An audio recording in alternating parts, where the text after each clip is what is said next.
خدمت دوستان بزرگوار، حضور گرم شما رو در دهمین نشست از فصل 5 سلسله نشست‌های معمار هفته گرامی می‌داریم. ما امروز 6مین جلسه از نشست‌های ویژه و آخرین جلسه از نشست‌های ویژه یزد معماران رو در خدمت شما دوستان هستیم. اگه بخوایم کلی بگیم امروز فکر کنم 65مین جلسه از سلسله نشست‌های معمار هفته است. خیلی ممنونم که هستید و لازم میدونم در آخرین نشست از این نشست‌های ویژه یزد معماران واقعا به برای بچه‌های زنجیره فرهنگی ایوان یه دستمریزا به حساب بگم. یه تشویق شما بکنید.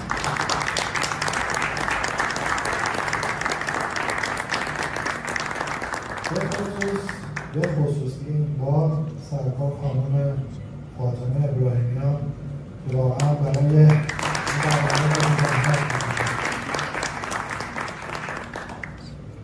و همینجور حالا بعدا باید تشویق بشه در مورد حامی برنامه.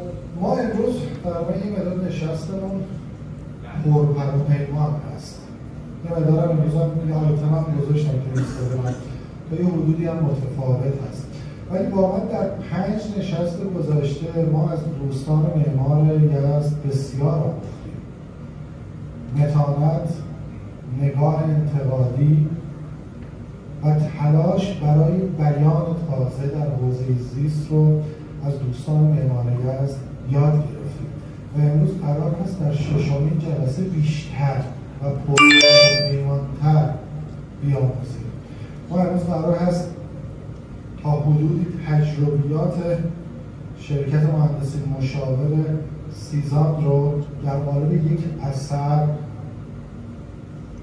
جستجو بکنیم و ببینیم که یک مهندسی مشاور چگونه میتوانند از ابعاد مختلف که متاسفانه راحت بگم در دفاتر معماری محجور هست به یک پروژه بپردازن و اثری رو به وجود بیارن که میتونه یک مصداقی باشه برای یک تجربه مداوم در حوزه سکونت، یعنی تجربه برنامه‌ریزی و طراحی مداوم در حوزه یک سکونت. ولی من قبل از اینکه وارد بحث اصلی بشم لازم میدونم که اینو بگم که این شرکت مهندسی مشاور برخلاف اینکه معمار نقشه کش یا معمار دیزاین رو میخوان تو تفکر عامه بولش کنن، برخلافش دنبال یه چیزی هستن به اسم معمار تصویرگر بودن. تصویرگری خیلی واژه مهمیه. اینو واقعا حداقل ما طی چند سال گذشته تو تجربیات اندکی که تو حوزه بازارفرینی شهری داشتیم دنبال فهم این واژه تصویرگر بودیم. اینکه چگونه معمار، شهرساز، طراح شهری فقط نباید خط بکشه، بلکه باید تصویرگر باشه. و زمانی شما معمار تصویرگر میشید که واقعا اون اثری که خلق میکنید یک محصول اجتماعی باشه. به اجتماع فکر کنید، به مباحث جامعه شناسی فکر کنید و کاری رو بکنید که به نفع اجتماع هست، نه به نفع لزوما سرمایه دار یا سرمایه یا صرفاً برای اون یوزر، بلکه برای یک محصول اجتماعی رو شما خلق بکنید. امروز ما دنبال این قضیه هستیم و شاید دوباره این پرسش رو مطرح کنیم که این آپارتمان‌های مسکونی که مثل قارچ داره تو سطح شهرهای ما رویش پیدا میکنه رو یاد بگیریم از منظر انتقادی بهش نگاه بکنیم و در کنار و بعد از این نگاه انتقادی بتونیم پاسخ بدیم برای نیازهای سکونت در دوره معاصر. وقتی ما از منظر انتقادی به این آپارتمان‌های مسکونی نگاه می‌کنیم، می‌بینیم آپارتمان‌های مسکونی علاوه بر اینکه درگیر ضوابط مندرآوردی معماری و شهرسازی معاصر ماست، درگیر بحث منافع مالی و تولید سرمایه مالی صرفاً، نه اینکه بیاد فضا رو تبدیل به کارایی مصرفی بکنه. دنبال این است که خانه رو، آن چیزی که هویت ما رو میسازه رو صرفاً تبدیل به کارهای سرمایه بکنه. نه، میشه به یه نوع دیگه با توجه به همه این محدودیت‌ها اندیشید.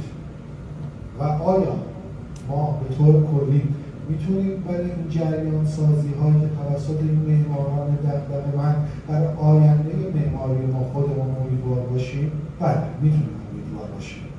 زمانی که ازشون یاد بگیریم و سعی کنیم دستاوردهای اینا رو تسری بدیم و رشد بدیم. و اون زمانی هست که واقعا دوباره بیایم به کیفیت فضایی فکر کنیم.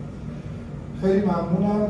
ما امروز قرار هست آپارتمان مسکونی تحسین شده سداره 2 رو در کنار شما دوستان بررسی بکنیم و در کنارش اون جوهره و فرایند اندیشه ورزی معماران مهندسی مشاور سیزان رو توی این اثر جستجو بکنیم. خیلی ممنونم که به صحبت‌های من گوش کردید. قبل از اینکه ما وارد بحث معرفی 2 معمار ارزنده این هفته‌مون بشیم، من بازم لازم میدونم از حامی این سلسله نشست‌های زنجیره فرهنگی ایوان معمار هفته کمال تشکر و قدردانی رو داشته باشم که در کنار ما هستند و با تشویق شما دوستان دعوت میکنم از جناب آقای مهندس سهرابی، سفیر حامی این سلسله از نشست‌ها، که تشریف بیارن و چند دقیقه رو در خدمتتون باشند با معرفی خود حامی این برنامه که من دیگه نمیگم، به افتخارشون.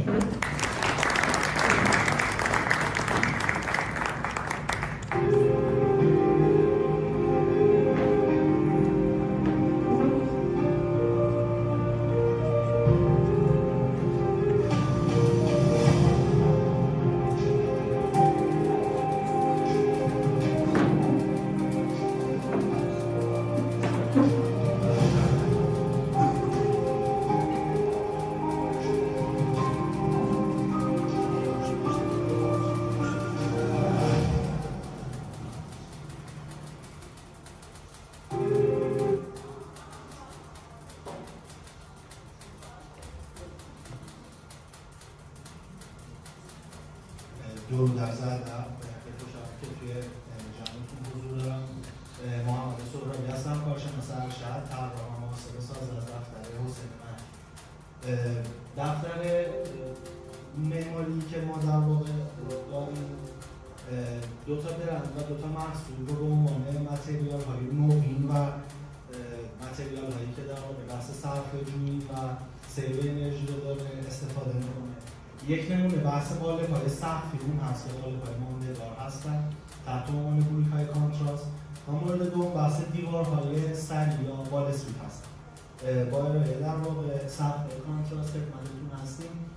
خود کلمه کانتراست از 2 تا کلمه کانکریت و تراس یعنی خرق‌های بتونی تشکیل شده که بلوک‌ها در واقع به صورت ماندگار در سقف وجود دارن. اگر بخوایم این سیستم رو از نگاه در واقع تعداد حالت‌های ممکن بخوایم بررسی بکنیم، ما بلوک‌هامون در 3 نوع بلوک کانتراست 2 پوش، کانتراست وافل و تک پوش و کانتراست هایبرید میتونیم تقسیم بندی کنیم که در واقع ترکیب این سیستم‌های سازه‌ای با هم دیگه یه حالت بهینه‌ای رو در طراحی سقف‌ها به ما میدن. سقف در واقع کانتراست 2 پوش که از 2 لایه بتون تشکیل شده، هم در واقع دال تحتانی و هم دال فوقانی بتون را داره. با توجه به شکلی که در واقع این دال به ما ارائه میده، مقاومت و سختی خیلی بالایی رو میتونه ارائه بده. زیر سقف همونجوری که مشاهده میکنید یک سقف صاف و یک دستی رو شما مشاهده میکنید. قالب دوم ما قالب کانتراست وافل هست که ما لایه بتون رو فقط روی این قالب ها داریم و از زیر سقف شما نگاه میکنید، بلوک‌های سقف رو نگاه میکنید. یک مقطع تی شکل در حالا عمل کرد به شما ارائه میده. نسبت به سازه های 2 پوش وزن کمتری دارن و خب طبیعتا سختی کمتری رو هم دارن. این هم شکل در واقع یکی از پروژه اجرایی هست که زیر در واقع سقف شما بلوک ها رو مشاهده میکنید. قالب سوم قالب کانتراست هایبرید هست، مشابه قالب دو پوش، با این تفاوت که اون زایده‌ای که در واقع این قسمت زیری داره باعث میشه حجم بتون کمتری رو مصرف کنه نسبت به سیستم دو پوش. سختیش از سیستم در واقع وافر بیشتر ولی نسبت به سیستم دو پوش کمتر هستش که خب این هم یک وقت شکل ناقص رو میده و توی در واقع ترکیب وسایل سیستم ها میتونیم ازش استفاده بکنیم. یکی از مزیت‌هایی که سیستم کانتراست داره در واقع اینه که ما محدودیت ضخامت رو نداریم. ما از ضخامت مینیمم 18 سانتی متر در قالب کانتراست وافر تا ضخامت 60 سانتی متری که خب حالا بسته به کاربری و باری که در واقع قرار روی این سقف وارد بشه امکان استفاده از قالب‌های متفاوت رو داره. اگر بخوایم در واقع راجع به مزایای این سیستم صحبت بکنیم، ما مزایا رو توی 3 دسته میتونیم تقسیم بندی کنیم. مزایای اقتصادی که بحث سیو انرژی و هزینه رو داریم که حالا جلوتر به تفصیل اشاره می‌کنیم. مزایای فنی که خب در واقع اون موارد مورد نیاز کارفرماها که حالا بیشتر بحث تامین دهانه‌های بلند هست رو پیگیری می‌کنه و بحث‌های مربوط به فرآیند زیست محیطی و بحث CO2 نمیدونم داستان‌هایی که مربوط به بازیافت و متریال‌های قابل استفاده مجدد هستن. یکی از مزایای اقتصادی که در واقع سقف‌ها دارن به دلیل اینکه بلوک‌ها در واقع در سقف ماندگار هستن و میمونن، حجم بتون مصرفی رو حدود 30 تا 45% کاهش میده حالا بسته به ضخامت سقفی که استفاده می‌کنیم.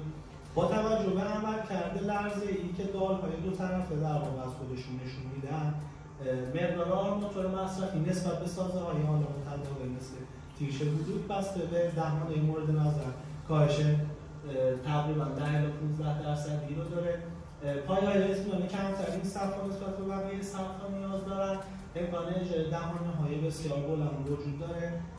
ما محدودیتی از بابت در واقع تامین دهانه تا حداقل 20 متری که خودمون توی اصفهان اجرا کردیم رو نداشتیم تا این لحظه.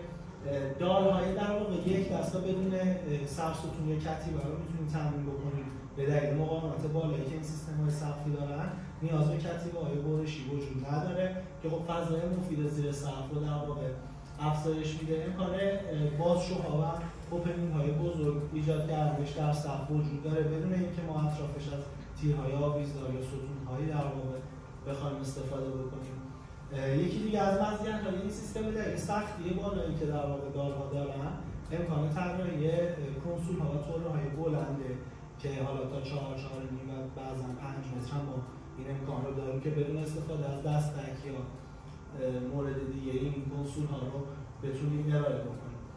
عمل کرده این قاب‌ها به دلیل همون در واقع ساختار دو طرفه‌ای که دارن در مقابل نیروهای زلزله‌ای عمل کرده بسیار مطلوبیه که خب همونجوری که مشاهده می‌کنید دو تا قاب سول و قاب کانتراست رو می‌بینید که در مقابل نیروی جانبی زلزله مقدار جابجایی‌های در واقع قاب کانتراست کمتر هستش نسبت به یک دال مشخص.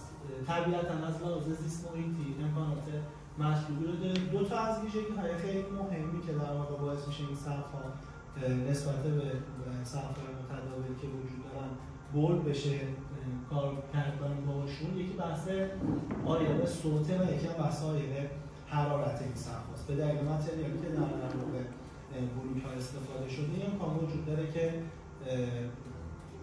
این در واقع ضریب انتقال حرارت و صوت رو کاهش بده.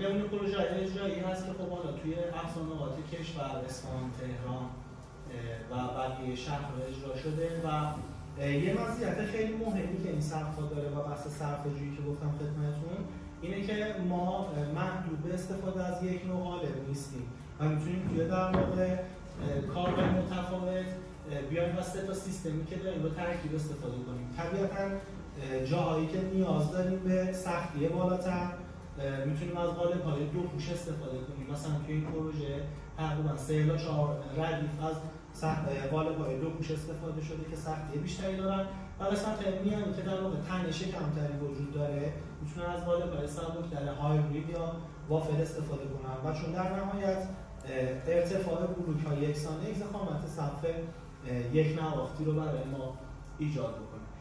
من بیش از این وقتتون رو نمیگم، اگر موردی بود بعد از یه دوستان هستن در خدمتتون. مرسی.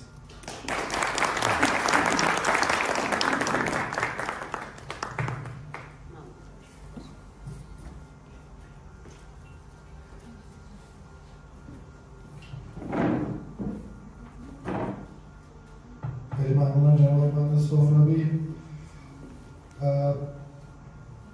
یه معرفی از شرکت مهندسی مشاور سیزان خانش معماری و شهر می‌کنیم. برخلاف رویکردهای رایج در معماری معاصر ایران و جهان که به دنبال معمار قهرمان یا معمار ستاره هستند، رویکرد ما یا شرکت معماری سیزان توسعه معماری تسهیلگر است، زیرا معتقدند که دانش معماری بر پایه دانش رشته‌های دیگر ایستاده است و اطلاعاتش را از طریق تبدیل داده‌های آن به زبان خود به دست می‌آورد. یکی از راه‌های این تبدیل اطلاعات مشارکت دادن تمامی گروه‌های درگیر یک پروژه است. این اعتقاد به معنای آن است که معماری یک محصول اجتماعی است. ما امروز در خدمت بنیانگذاران این مهندسی مشاور سرکار خانم نازلی جعفربیگی و جناب آقای پدرام جعفربیگی هستیم. به افتخارشون. گوشه از افتخاراتشون رو من اشاره میکنم. رتبه دوم ساختمان سال ایران در سال 1396، رتبه دوم چهارمین جایزه 2 سالانه معماری و شهرسازی ایران در بخش ویلا در سال 1399، منتخب ویژه در مسابقه آرکیتایزر آمریکا در سال 2024 در بخش مسکونی آپارتمانی، رتبه سوم در مسابقه ملی خانه در سال 1402 و فینالیست مسابقه معمار در سال 1402. نازلی و پدرام ما در خدمتتون هستیم. به افتخار دوستان.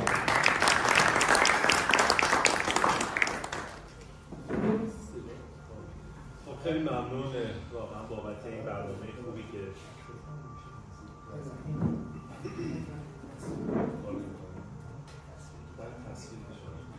خب خیلی ممنون واقعا بابت این برنامه‌ای که تدارک دیدیم. همونجوری که آقای منشی فرمودن واقعا خیلی لذت بردم از برنامه‌ریزی گروه ایوان. خب خیلی جاهای دیگه من رفتم صحبت کردم در مورد معماری، ولی مجموعه ایوان خیلی برنامه‌ریزی دقیقی داشته. مثلا خود سرکار خانم ابراهیمیان واقعا لذت بردم از برنامه‌ریزیتون. خیلی ممنون. و امروز من ناظم واقعا به نمایندگی از مشاور سیزان اومدیم، چون در پشت این پروژه های ما گروه های دیگه مشغول به کار هستند و ما خودمون در ساختار شرکت کاملا در یک لوپ میبینیم و کاملا با ساختار خطی مهندسین مشاور مخالفیم. ما کارمون رو تقریبا سال 86 شروع کردیم در این مشاور دیگه و اون مشاور رو تقریبا تا سال 92 داشتیم و بعد از اون ساختار مهندسین مشاور جدا شدیم و سال 92 به بعد مشاور خانوادگی رو تأسیس کردیم، چون احساس کردیم که ساختارهای مهندسین مشاور یا هر صنعت دیگه‌ای در ایران تو ساختارهای خانوادگی ماندگارتره. این هم یک موضوعی مربوط به سرزمینه. اینکه این جنبه خوب داره یا جنبه بد موضوعش الان نیست که بخوایم صحبت کنیم، ولی اون هم دوباره برمیگرده به مشارکت که چرا ما در ایران در ساختار خانوادگی پایدارتریم و نمیتونیم در حقیقت از نردبان‌های مشارکت بتونیم بالاتر بریم. خیلی دوست داشتیم که از تجربیات مهندسین مشاور مخصوصا پروژه طراحی شهری که انجام دادیم بیایم صحبت کنیم، ولی خب هم خیلی زمان بیشتری می‌گرفت و هم تمرکز برنامه ایوان هم این بود که ما بیایم در مورد یک پروژه به صورت کامل صحبت کنیم. وگرنه خیلی دوست داشتیم مثلا در مورد پروژه مارکار یزد صحبت کنیم، پروژه‌ای که زمان زیادی رو ما برای تحققش گذاشتیم ولی متاسفانه مثل خیلی از پروژه‌های شهری دیگه درگیر جناح‌های سیاسی و این جریانات شدیم، چون پروژه مارکار بین اون گروه زرتشتیان یزد و در حقیقت اون جریانات شهری ما که همشون هم مسلمان هستن بین این دو گروه در کشاورز بود مثل خیلی از پروژه‌های دیگه سرانجام خوبی نداشت و همینجور واقعا ناراحت کننده است برای که ما تقریبا هیچ پروژه شهری موفق نتونستیم در یزد به تحقق برسونیمش و این هم یکی دیگه از مسائل مربوط به شهر ماست که جناح‌بازی‌ها و جریانات مختلف داریم. ولی این پروژه نیز که خب در ظاهر تقریبا 1 متراژ 1500 متری داره جزئی از همون روندهایی که ما برای پروژه‌های شهری طی کردیم. خیلی مسیر متفاوتی نداره در مطالعات و این پروژه همون جریاناتی که بسیار از پروژه‌های شهری طی کرده این پروژه نیز طی کرده.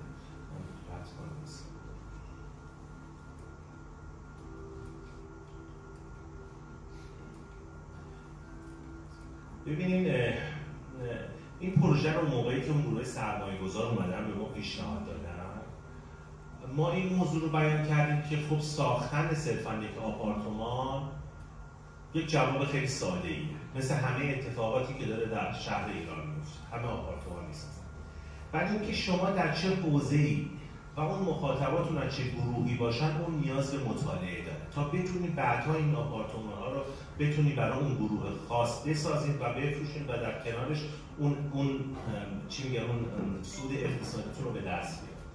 برای همین ما یک رجعتی می‌کنیم به جریانش در حقیقت بافت تاریخی یزد. من بلند بشم فکر کنم بهتر تا گردن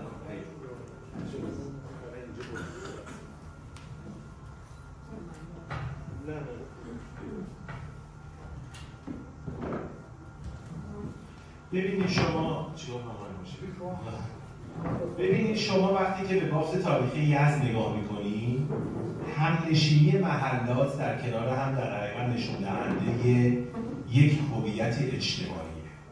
یعنی شما نزدیکی محله عرق‌پزها به محله گلچینان اینها اون محله گلچینان گل‌ها رو می‌چیدن و بعد می‌دادن به محله عرق‌پزها عرق‌گیری می‌کردن. نشان از یک زندگی بین نسلی و هویت اجتماعیه.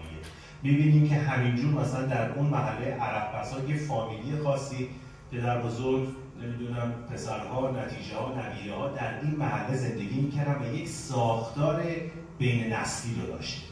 و همینجور که شما در کوچه پس کوچه های یزد قدم میزنید گاهن به این صحنه ها برمیخورید که مادر این عکس رو من سال 89 تو محله شاورماسم یزد گرفتم که میگه که مادر و یک دختر و همسایه های دیگه یعنی یک جور یک تعاملات اجتماعی و یک نظام محله در این شهر در جریان بوده در صورتی که امروزه ما نمیتونیم ادعا کنیم که شهرهامون داره یک ساختار محله‌ای هستن. اتفاقی که از دهه 70 در ایران افتاده اینی که به خاطر ارزش مستقلات و زمین مجبور شدن که رو بیارن به آپارتمان سازی در تهران از شروع تقریبا دهه 70 و در یزد از شروع دهه 80. چرا؟ چون اینها کسایی بودن که مثلا همه در خانه‌های ویلایی زندگی می‌کردن، حالا بچه‌هاشون بزرگ شدن، توان اینکه چند تا خونه ویلایی بخرن ندارن، پس مجبورن که یا زمینش رو بفروشن یا همون زمین رو تبدیل کنن به چند واحد آپارتمانی. چون امکان خرید چند تا واحد به خاطر اون ارزش مستقلات و زمین وجود نداره. پس باید در یک ساختار عمودی بخواد حرکت کنه. این در حقیقت مهمترین سوالی بوده که ما بهش رسیدیم که اون زندگی بین نسلی در ساختار شهری امروز به چه صورت میخواد تحقق پیدا کنه. در بافت تاریخی جدا از محله اون کوچه های ما مهمترین ساختاری که یک نسل میتونستن با هم ارتباط برقرار کنن حیات های ما بوده. حیات های تاریخی فضایی برای اون کنش اجتماعی افراد داخل خونه. پس ما هم در این تیپ آپارتمان سازی جدا از این مسئله که هر واحد باید برسه به اون واحدی که دارای امنیت روانی و امنیت یا اون پرایوسی داخل خانواده باشه، تنها فضایی که در آپارتمان برای افراد خانواده میمونه برای اون ارتباطاتشون حیات. و امروز مثل همه جای دیگه و مخصوصا در وضعیت خیلی دهشتناکتر در یزد حیات‌ها دارن نابود میشن. شما نگاه کنید الان این پروژه ماست که ما حیات رو دقیقاً بر مبنای همون الگوی 60% رعایت کردیم. از 60% هم بیشتر نرفتیم با اینکه میتونستیم. دستی که همسایه‌های ما نگاه کنید همه با کلک‌های نمیدونم 45 و 1 مترات آخر رسیده به این حیات. یا این همسایه ما مثلا به یه حیات مثلا 2x2 رسیده. پس عملاً ما فضایی برای کنش اجتماعی دیگه در خانه‌ها نداریم. تازه حیات‌هایی هم که در این آپارتمان‌های ما باقی موندن، حیات‌هایی هم که با مسیرهای عبور و مرور ماشین برای رسیدن به زیرزمین -1 و -2 کاملا نابود شدن. پس عملاً یعنی میخوام بگم که تنها موضوع معماری نیست که ما بشینیم در مورد پر اون مسئله صحبت کنیم، اون توده پر صحبت کنیم.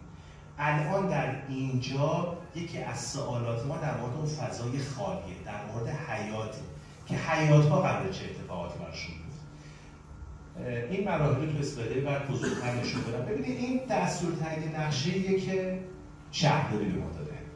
گفته که شما میتونید در قسمت پیلوت و -1 پارکینگ بسازید، یک رمپی هم بدید برای زیرزمین منرای 1. در قسمت A یه واحد سولیت خیلی کوچیک بسازیم، قسمت C هم یوتیلیتی و انباراتون باشه. در صورتی که ما برابر به اون برنامه‌ای که برای بهره برداران این پروژه نوشتیم که گفتیم که شما نیاز دارید که یک زندگی بین نسلی در این واحدها ساکن بشه، یکی از مهمترین اون کاربری‌ها پدربزرگ و مادربزرگان. خب اینها در خانه‌های تاریخی زندگی کردن، عادت کردن به حیات و فضای باز. پس ما امروزه نمیتونیم اینها رو به راحتی وارد آپارتمان بکنیم. عموما هم دیدیم که اینها به صورت مقابله میگن که در این آپارتمان‌ها ما دلمون میگیره. چرا؟ چون ارتباطی با فضای آزاد ندارن. پس اومدیم چیکار کنیم؟ این دستور تعیین نقشه رو حذفش کردیم و رفتیم مذاکره کردیم مثلا با استانداری، دفتر فنی استانداری و بخش شهرداری، کمیسیون‌های مختلف تا بتونیم قانعشون کنیم که شما فضای بی رو، فضای پیلوت رو اجازه بدید ما تمام ماشین پارک کنیم و اجازه بدید ما مثل الگوهای تاریخی یک گودال باغچه ایجاد کنیم. به واسطه این گودال باغچه در حقیقت فضای A که نسبت به اون سویدی که قبلا قرار بوده تو پیلوت به ما بده خیلی متراژ قابل توجه تری بهمون میده، یک جور ارتباط با حیات هم میشه و اتفاقا اون حیات خیلی فضای امنی هم میشه برای بچه‌ها که بازی کنن، به خاطری که از اینجا رمپ ورود به پارکینگ داده میشه و فضای دی به اون فضای گودال باغچه یک فضای کاملا امن میشه، چیزی که اصلا در آپارتمان‌های ما وجود نداره. و این هم خیلی اتفاق خاصی نیست. شما نگاه کنید در ساختار معماری تاریخی این خانه استوار در یزد یک حیات اول داشته و یک حیات دوم به واسطه گودال باغچه. خب این همین دیاگرام رو بر مبنای الگوی 60% 40% در حقیقت باز تولیدش کردیم. یعنی اونم یک فرسیارد و سکنیارد داشته، یک حیات اول و دوم داشته. این اتفاق در پروژه ما وجود داره، یک حیات اول و یک حیات دوم. در حیات اول ما اون رمپ ورود به ماشین داده میشه، پس دیگه کاری به محور بازی بچه‌ها نداره. در اون گودال باغچه که یک حیات نسبتاً بزرگی هست کاملا یه فضای امن هست و اتفاقا این فضای امن به واسطه که یک لول در داخل زمین رفته خیلی فضای امنیه از لحاظ دید همسایه‌ها، اشرافیت وجود نداره، چیزی که بنابر به اون شیوه زیست اون پدر بزرگ و مادر بزرگان یک جور این درشون دیگه تثبیت شده. اینا چون عادت به اون خانه‌های حیات مرکزی دارن دوست ندارن که اشرافیت داشته باشن. این ببینید دقیقاً خانه استواره، فضای گودال باغچه، حیات دوم و حیات اول که اون فضای اصلی حیات مرکزی باشه. این ارتباط ما در حقیقت تو این پروژه دیدیم. یعنی شما به یک نوع این فضای حیات اول دارین که رمپ ماشین میره وارد فضای پیلوت میشه و حیات دوم اون گودال باغچه کاملا پاک از هر عبور و مرور ماشینیه و اون حیات پایین میمونه که حالا اون ارتباط جریان آب و کشت و زردی که اون پدربزرگ و مادربزرگ عادت داره که نارنج داشته باشه، لیمو داشته باشه، نمیدونم آب داشته باشه، یک جور بخواد کشاورزی کنه در اون گودال باغچه در جریانه. این در حقیقت اون مقطعیه که از گودال باغچه داریم، رمپی که عبور میکنه، حیات دوم ما که ارتباط با آب داره، حتی ایوانی داره که به سمت شماله و این به واسطه داغ هم تاکید میکنم که هیچ همسایه ها به این حیات ما اشرافیت ندارن. مقطع دیگه از ایوان و برای اون نوه ها یک تاب گذاشتیم، چون خود تاب یک المانیه که همواره از بچگی این حس شادی برای ما به وجود میاره. برای اونها در اون فضای گودالباخشهر یک تاب گذاشتیم که در حقیقت بس به اون سازه اصلی رمپ ماست. اینجا فضای تالا رو میبینید، اون حوض آب، فضای تاب، رمپ ورودی، پلکان دسترسی به گودالباخچه. این مقطع کلی کاره که اون 3 تا واحدهای ماست و به جایی که اینها بخوان یک واحد در فضای پیلوت بدن، ما گفتیم که شما به جای این بیاید یک واحد در گودالباخچه و در حقیقت این توسعه ای از حیاته. اما این تنها مسئله پروژه ما نبود. این پروژه در مجاورت این دخمه زرتشتی هاست، اون دخمه‌ای که احتمال زیاد اگه یه از تشریف برده باشیم دیدیم یا به یک نوعی تو فضای مجازی احتمال زیاد دیدیم. خب بالاخره این در مجاورت این سایت، مثلا در باکس دید شرقی مجموعه، بالاخره یک نیروی رو به این زمین وارد میکرد و ما نمیتونستیم بی‌اعتنا باشیم به این عنصر. تقریبا تمامی پروژه هایی که در این اراضی 15 هکتاری ساخته شدن هیچ ارتباطی نمیبینی که هیچ اورینتیشنی داشته باشن به این. مثلا که این خودش خیلی به اصطلاح عنصر مهمیه توی سایت. عکسیه که تو زمستان از اون دخمه زرتشتی گرفتیم و این دید از طبقه سوم این پروژه به این گوردخمه هاست. منابع رو من به ترتیب توضیح بدم.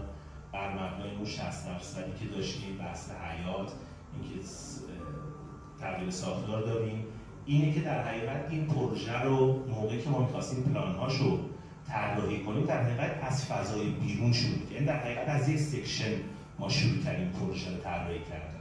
یعنی گفتیم که این باکسیه که شما به دخمه دید داریم، پس اینجا باید یک بهارخواب باشه، در کنار بهارخواب باید یک نشیمن باشه، در کنار نشیمن باید یک آشپزخونه باشه که به نشیمن بازه و در کنار اون نشیمن 3 تا از خواب‌های خصوصی خانه باشه و بعد پشت آشپزخونه در یک فضای عمومی در حقیقت پذیرایی باشه.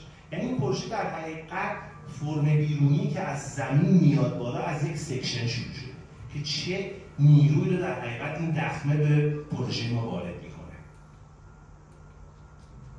این تراس های اون بهارخواب‌هاییه که در حقیقت تو باکس اون گوردخمه هاست که تصویر مثلا طبقه سوم رو براتون گذاشتم. ببینید اینجا مشخصه بهارخوابی که تو باکس دخمه است، در کنارش نشیمن قرار گرفته. نشیمن کاملا باز به مجموعه آشپزخونه است. آشپزخونه با یک دیوار کوتاه خودش رو جدا کرده، چون ما وقتی که در معماری تاریخیمون کدهای مختلف سقف رو می‌بینیم، مثل همین فضایی که قرار داریم رفع‌ها، ما سعی کردیم که کدها رو در معماری داخلی بشکنیم. دستی که به راحتی ما می‌تونستیم این دیوارها رو بچسبونیم بزنیم. یعنی سعی کردیم که رفع‌های متفاوتی رو در معماری داخلی ایجاد کنیم. فضای آشپزخونه کاملا باز به نشیمن، کاملا بسته به فضای پذیرایی، در کنار نشیمن 3 تا خواب اصلی قرار داره و خواب 4 در ورودی. آقای منشی قبل از جلسه پرسیدن که بهتر نبود که مثلا آقای سلطان منشی پرسیدن که بهتر نبود که خواب 4 رو حذف می‌کردیم و به یک جور اضافه می‌کردیم به فضای پذیرایی. یک اتفاقی رو این نسل دارن، این جریانی که ما داریم تجربه می‌کنیم، بحث کارخانه. خود کلمه کارخانه مثلا از زمان صفویه به بعد در یزد کارگاه‌های کوچکی بوده که در داخل خانه مشغول بوده که اینا عموماً مشغول به کار ریسندگی و بافندگی و از این جور جریانات پارچه‌بافی بودن که ما به اصطلاح بهش میگیم شهرباف‌ها. الان کار در خانه یا کارخانه یک جریان دیگر رو پیدا کرده. بسیاری از این خانم‌ها که بیشتر زمانشون رو در داخل خانه میذارن مشغول به یک سری کارها شدن، مثلا در فضای مجازی. اون خواب در ورودی رو گذاشتیم برای خانه‌ها که اسمش هم گذاشتیم فضای کارخانه که حالا مفصل در موردش صحبت می‌کنیم. این در حقیقت دید نشیمن به اون گوردخمه هاست و این تصویری که خود آرکیتایزر که میخواست منتشر کنه خیلی ما با هم بحث کردیم، ما میگفتیم عکس گودال باغچه رو بذاریم کاور، خودش میگفت که ما عکس این ارتباط فضای نشیمن با گلدخمه‌ها رو میذاریم که خب اون جنبه منظر فرهنگی رو برامون داره. اون باز رفیه که مثلا تو نشیمن گذاشتیم، دسته که ما میتونستیم این فضا رو در معماری داخلی به کمدهای اون طرف بدیم. در سعی کردیم که این یاد و خاطره اون رفها یک جوری دیگه در معماری داخلی باشه.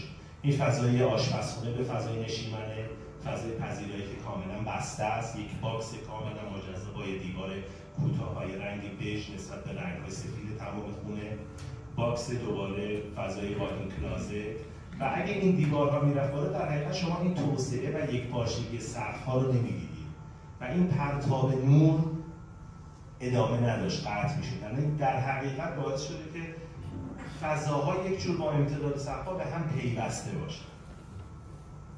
این فضای نشیمن، این مشبک نور غربی که در فضای آشپزخونه قرار داریم، فضای پذیرایی، فضای نشیمن، آشپزخونه، خود فضای آشپزخونه. اینا در حقیقت یک مقطع پرسپکتیو از این فضای امنی که در مورد بازی بچه‌ها و پدر بزرگ مادر بزرگ‌ها نشون دادیم. این پلان واحد گلدان باغچه است که می‌بینیم 145 متر در باکس پذیرایی، یک حوض آبیه، در اینجا فضای کشوکارشون رو به شمال یک ایوانی هست که اینها میتونن رو به بناشون بشونن و یک دسترسی مستقیم، یک دسترسی از حیات اولم به واحد گلدان باغچه تعریف شده. شمالش کجاست؟ شمال کاملا به سمت بالاست. کاملا این نور غرب میگیره، برای همین که در نمای غرب کاملا بسته و با مشبک‌ها در حقیقت زود دید به داخلی مگه از این سمت نیست؟ از این سمت. این پلان گودال باغچه است، ما در داخل زمین. الان وقتی برسیم طبقه اول تا سوم اون بهارخوابا رو بهتون نشون میدم. این فضای پیلوت ماست که دو تا یه ورودی پیاده رو تعریف کردیم که از یک باکس پله و دستگاه پله‌ای عبور میکنه. در اینجا یه اتاق مدیریتی گذاشتیم که ساکنان اگه خواستن یه موقع هماهنگی بکنن یا چنانچه یک مهمونی رو خواستن که وارد واحدشون نکنن، مثلا در است که یک چیزی تحت عنوان معلم خصوصی خیلی مرسومه میان، چون خیلی از اون درس هم حساسن، از یه جنب خیلی خوب، از یه جنب خیلی منفی رفتارشون. این فضا رو گذاشتیم که یک سری مهمون‌هایی که نمیخوان وارد فضاهای خصوصیشون بشن، این اتاق بتونه اون نیازشون رو برطرف کنه. در اتاق مدیریت ما یه دیوار جدید رو نگه داشتیم، این اولین دیواریه که ما در پروژه چیدیم و در حقیقت اسم 68 نفر از استادکاران، بردستان و کارگرانی که در این پروژه همراه ما بودن به رسم یادگار و روی اون دیوار باقی گذاشتیم. یعنی هم اثرشون به عنوان دیوارگری و هم اون تابلویی که در این اتاق مدیریت، یک جور می‌خواستیم که یاد و خاطره تمام این کارگرها و استادکاران و بردستان و مهندسین توی پروژه باقی بمونه و این اتفاقا از طرف اون گروه سرمایه‌گذار خیلی مورد توجه قرار گرفت، به خاطری که اونها این زندگی بین نسلی و این نسل‌ها و ارتباطاتشون از این جهت واقعا واجد ارزشه. و شما نگاه کنید در این تابلو علاوه که اسم مثلا نازلی خواهر من هست، اون نورعلی هم که یک کارگر افغان هست، اینا بدون هیچ سلسله مراتبی بر روی هم قرار گرفت. میخوام بگم که پروژه از یک برنامه‌ریزی کلان تا فروش و حتی تا دیتیلینگ ها چجوری میتونه اون فکر و ایده همواره ادامه دار بشه. این پلان طبقه اوله که خب وقتی که ما وارد میشیم اون فضای کارخانه است. اینجا فضایی که مستقیم میتونن برن وارد آشپزخونه بشن، آشپزخونه کاملا باز به فضای نشیمنه، از این طرف فضای پذیرایی و در عکس فضای نشیمن در حقیقت اون بهارخوابه وجود داره که این در حقیقت تو عکس اون فضای دخمه است. چون نور غرب باشه در حقیقت جبهه‌ها رو بستیم و نورگیری رو با این بهارخواب جانبی نورها رو تامین کردیم. در اینجا 3 خوابه که اینا فضای سرویس عمومی و لاندری و مابقی متعلقاتشه. طبقه 1 و 2 تقریبا عین هم هستن، البته جابجایی اتاق مستر داره. طبقه 3 تراس رو خیلی بزرگتر کردیم. این در حقیقت دیده به اون گودال باغچه ماست، فضایی که عبور میکنه وارد در حقیقت اون فضای پیلوت ما میشه و فضای گودالباغچه. یک دیوار سفیدی هم کاملا میاد و تعریف کننده اون پوسته جبهه اون محور آب ماست که اون رو سفید گرفتیم تا اون حجم آجوری کاملا معلق باشه.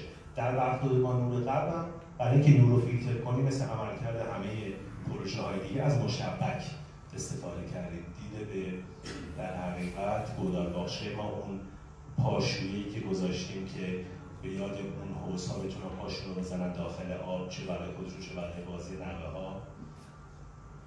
دید جنوبی این در حقیقت اون کم کم داریم وارد فضای گودالباغچه میشیم. این ستونیه که ما برای قرارگیری این رمپ فلزی گذاشتیم. خیلی راحت بود که ما بعداً توضیح بدم. این نمای غربی پروژه است. پنجره‌های مربوط به نورگیری و تهویه پارکینگ. حد فاصله اون پوسته سفید و اون دیوارهای آجوری از این دیوار فلزی استفاده کردیم به خاطر که دو تا متریال همنشینی خوبی رو با هم نداشتن. تو این عکس کاملا مشخص هست دیوار آجوری اون حجم سفیدی که میاد. حد فاصله اون یه دیوار آجوری که این دیوار آجوری در حقیقت دیدش به این قسمت از فضای حیات اوله.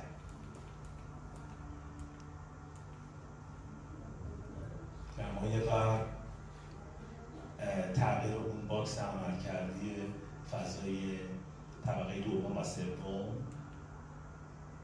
ورودی ماشین که دیتیل درش هم از در حقیقت اون تیپولوژی مشبک‌های نما استفاده شده. ارتباطش با محله که رنگش در حقیقت متضاد عموماً با آجر یزدی که به صورت رنگ زرده همخوانی نداره.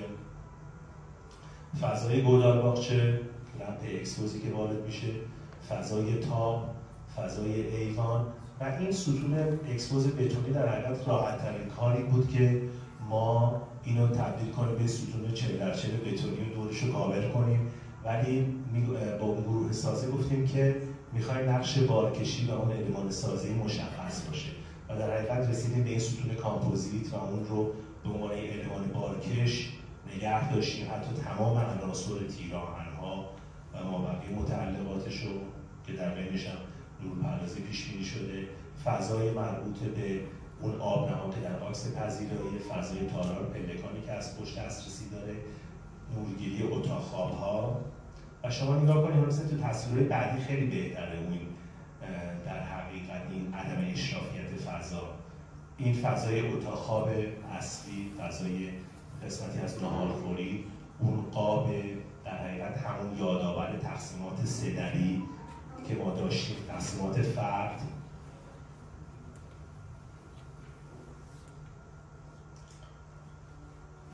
عکس رو به آبنمای فضای پذیرایی و اون مبلمان ثابت رو به تالار.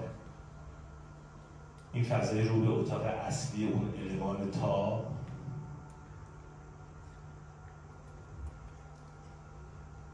فضای تالار و مبلمان ثابت و آبنما و پلکان دسترسی از حیات اول و حیات دوم.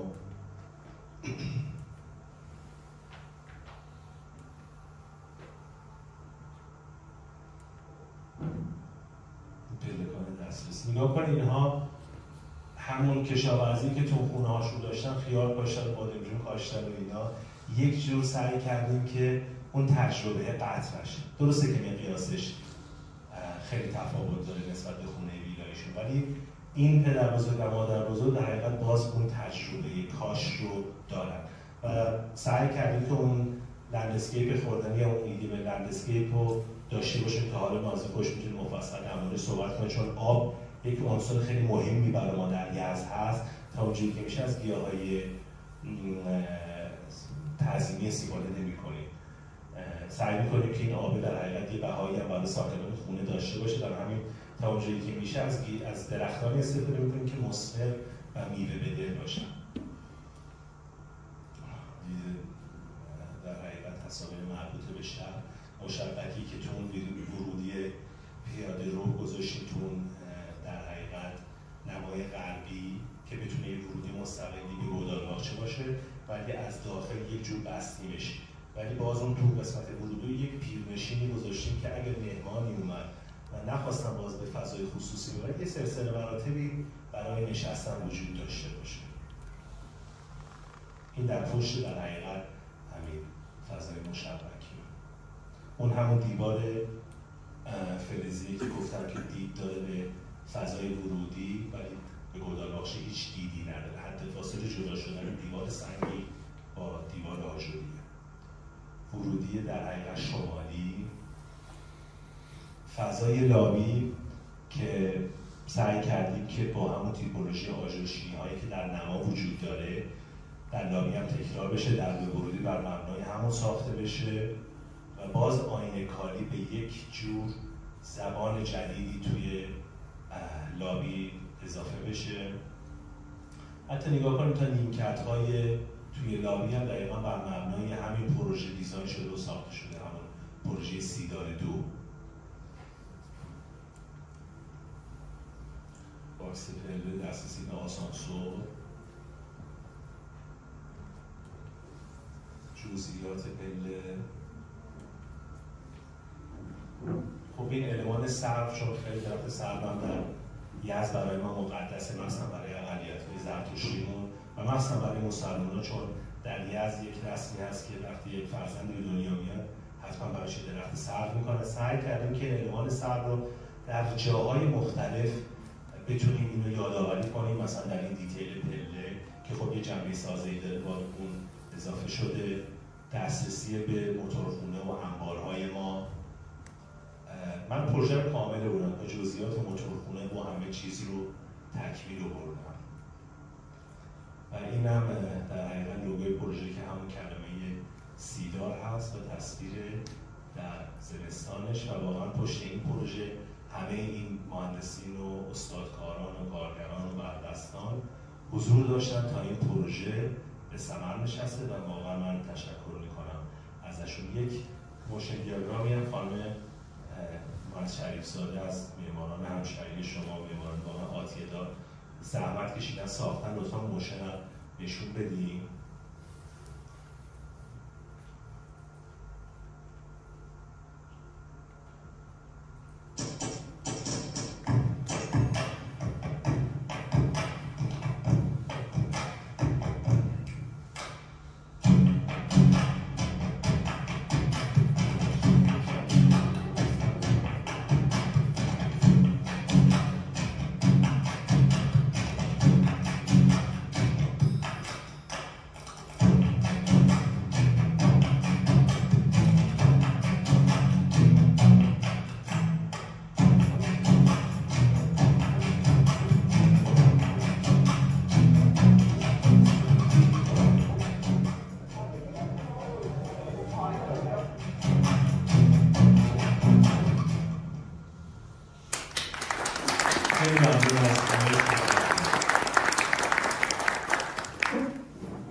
خیلی ممنونم از خواهر و برادر جعفربگی.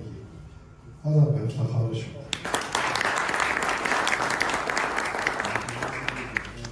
من تا یادم نرفته قبلش دو سه نکته خیلی سریع بگم خدمتتون. یکی اینکه امروز ما موضوعات مختلفی رو می‌خوایم صحبت کنیم. من باید خیلی خودم شخصا موجه صحبت کنم، دوستان مهمانم همینجور و بقیه دوستان. هر کسی نکته نظری، سوالی، نقدی، پیشنهادی داره دستشو تو حین جلسه کافیه من می‌بینم بلند کنم، من یادم میمونه، قطعاً با افتخار در بحث مشارکت میدیم. بعد مورد بعدی هم این که ما هفته آینده به خاطر یلدا و داستاناش برنامه معمار هفته رو نداریم، داریم برنامه‌ریزی میکنیم برای 6 نشست مابقی معمار هفته فصل 5 که قطعاً در جریان قرارتون خواهیم داد. حالا داریم برنامه‌ریزی‌هاشو انجام میدیم. یه خبر خیلی مهم هم که هست این که ششم به میزبانی زنجیره فرهنگی ایوان و در نشست سوم نافیدایی اینجا توی هتل عباسی میزبان مهرداد ایروانیان هستن در برنامه ناپیدایی که قطعا دوستان اطلاع رسانی‌های لازم رو کردن.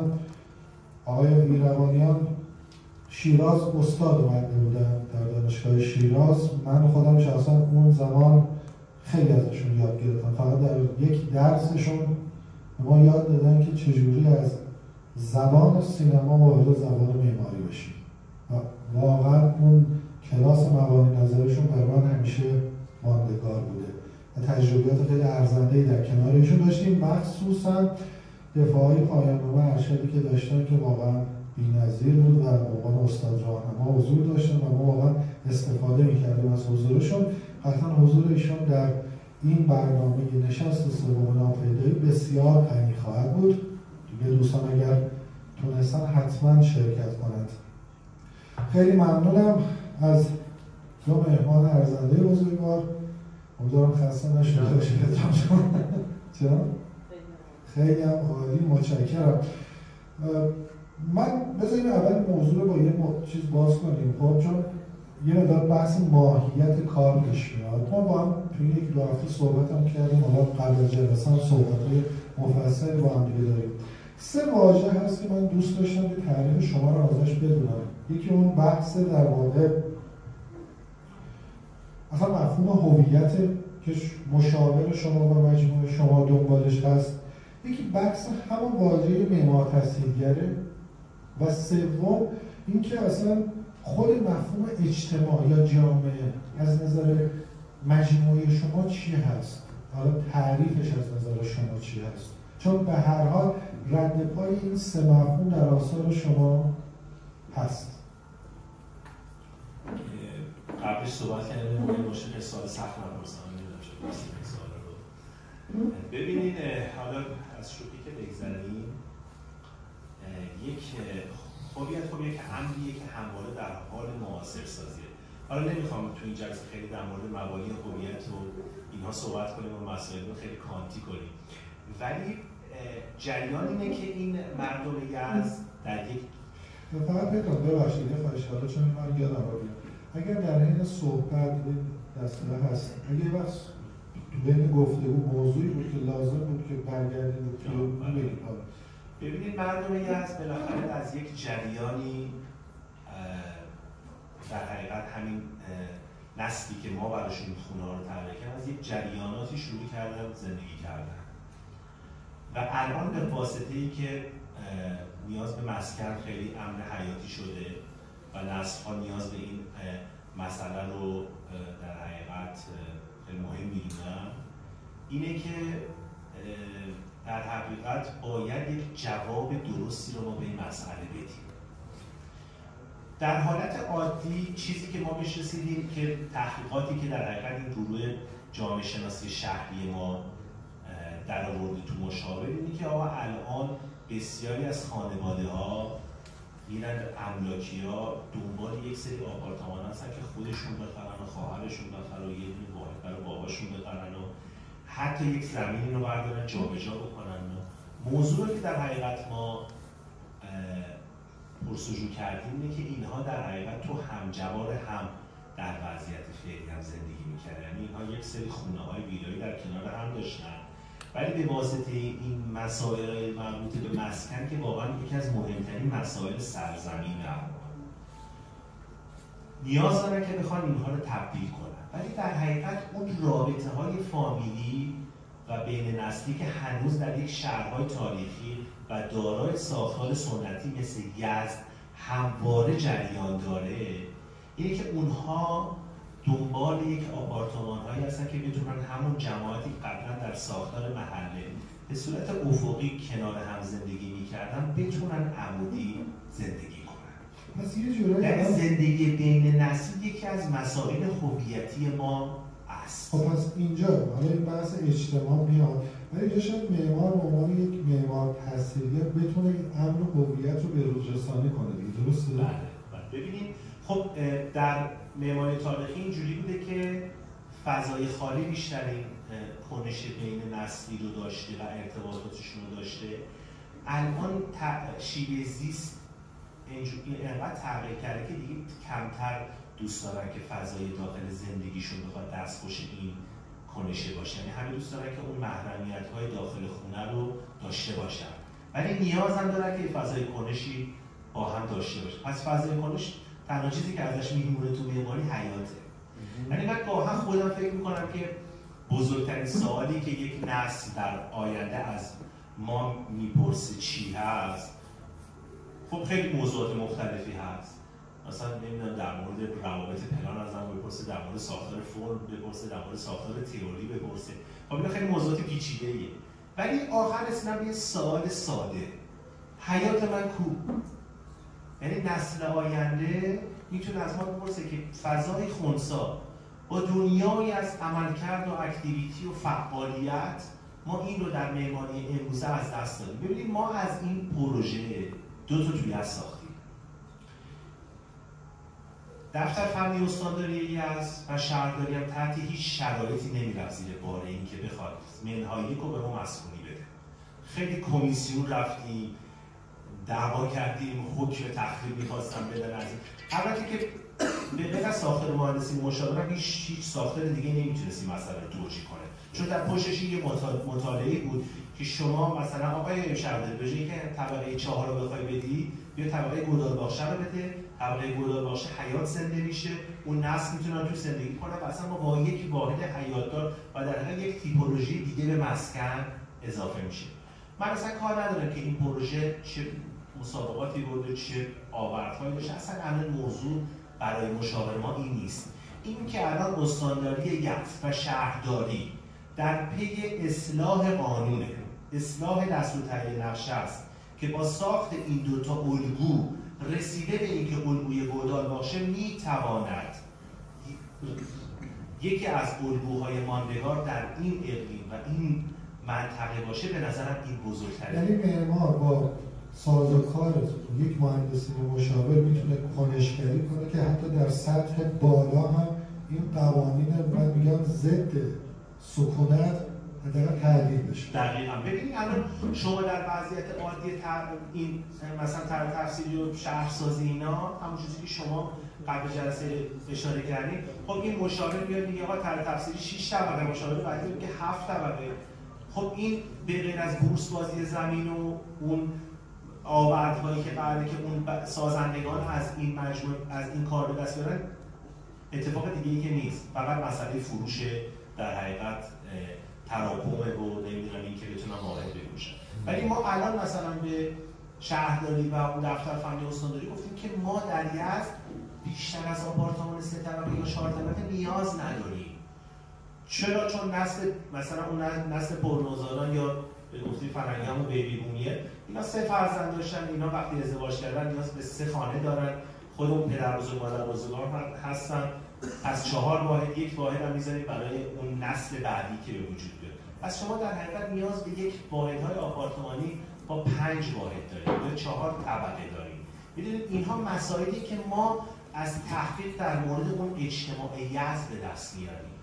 یه سوالی من میتونم بپرسم کلاً از منظر انتقادی. برید شما یک در این اثر یه پاسخ خاصی بدیم به مسئله آپارتمان و مسکن.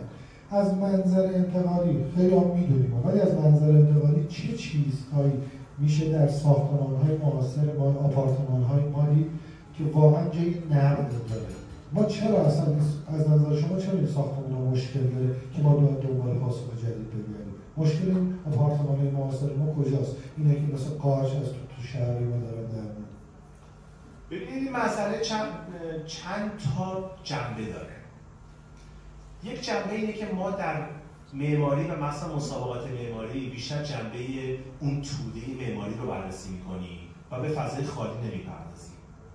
درسته که الان یکی از مهمترین مسائل ما مسئله فضای بازه. ما فضای باز رو طراحی کردیم. در حقیقت از طراحی فضای باز رسیدیم به الگوی گودالباغچه. از فضای خالی رسیدیم به فضای باز. این یک جنبه‌ایه که میتونه مورد نقد. جنبه بعدی اینه که این آپارتمان‌ها هیچ رویکردی ندارن. یعنی به غیر از اون جریان بورس بازی مستقلات و املاک و اینا هیچ جریان دیگه‌ای ندارن. ولی ما الان این گروه بهره بردار و سرمایه‌گذارهایی که تو یزد داریم براشون پروژه میکشیم، اینی که اول از همه اون نسلی که میخوایم برای اون در حقیقت اون کاربرهایی که میخوان وارد اون آپارتمان بشن اون رو زودتر از همه مشخص میکنه. مثال بزنم، الان ما یه پروژه توی یزد طراحی کردیم برای نسل سازنده و نسل پرنوزادا، کسایی که سنشون بین 60 تا 80-85 ساله. همه برنامه پروژه برای در جهت رفاه این سنه، یعنی اون آپارتمان ها خیلی قابلیت اینو نداره که یه جوونه 24-5 سال 30 ساله بیاد. همه چیز بر مبنای اون بررسی شده. اینم اون گروه جامعه شناسی شهری ما بررسی کرده، یعنی ما در نسلی در یزد رسیدیم که اینها صاحبان صنایع هستن، صاحبان نمیدونم آدمای شناخته شده‌ای هستن، آدمایی هستن که واقعا اون که اسمش گذاشتن بیلدر جنریشن، آدمایی هستن که با سختی بزرگ شدن و به این صنایع رسیدن. اینها الان از خونه‌های ویلایشون توی از خسته شدن، میخوان برن وارد آپارتمان بشن.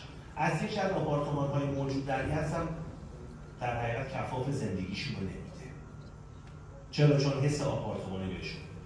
به طور مثلا این هر واحد ما در این پروژه‌ای که کشیدیم مثلا 60 متر مربع حیاط داره. خب چرا حیاط مسئله مهمی برای این هاست؟ در صورتی که مثلا شاید نسل جوان اینقدر نیاز به حیاط، یعنی تراس رو عملکرد حیاط. دقیقاً.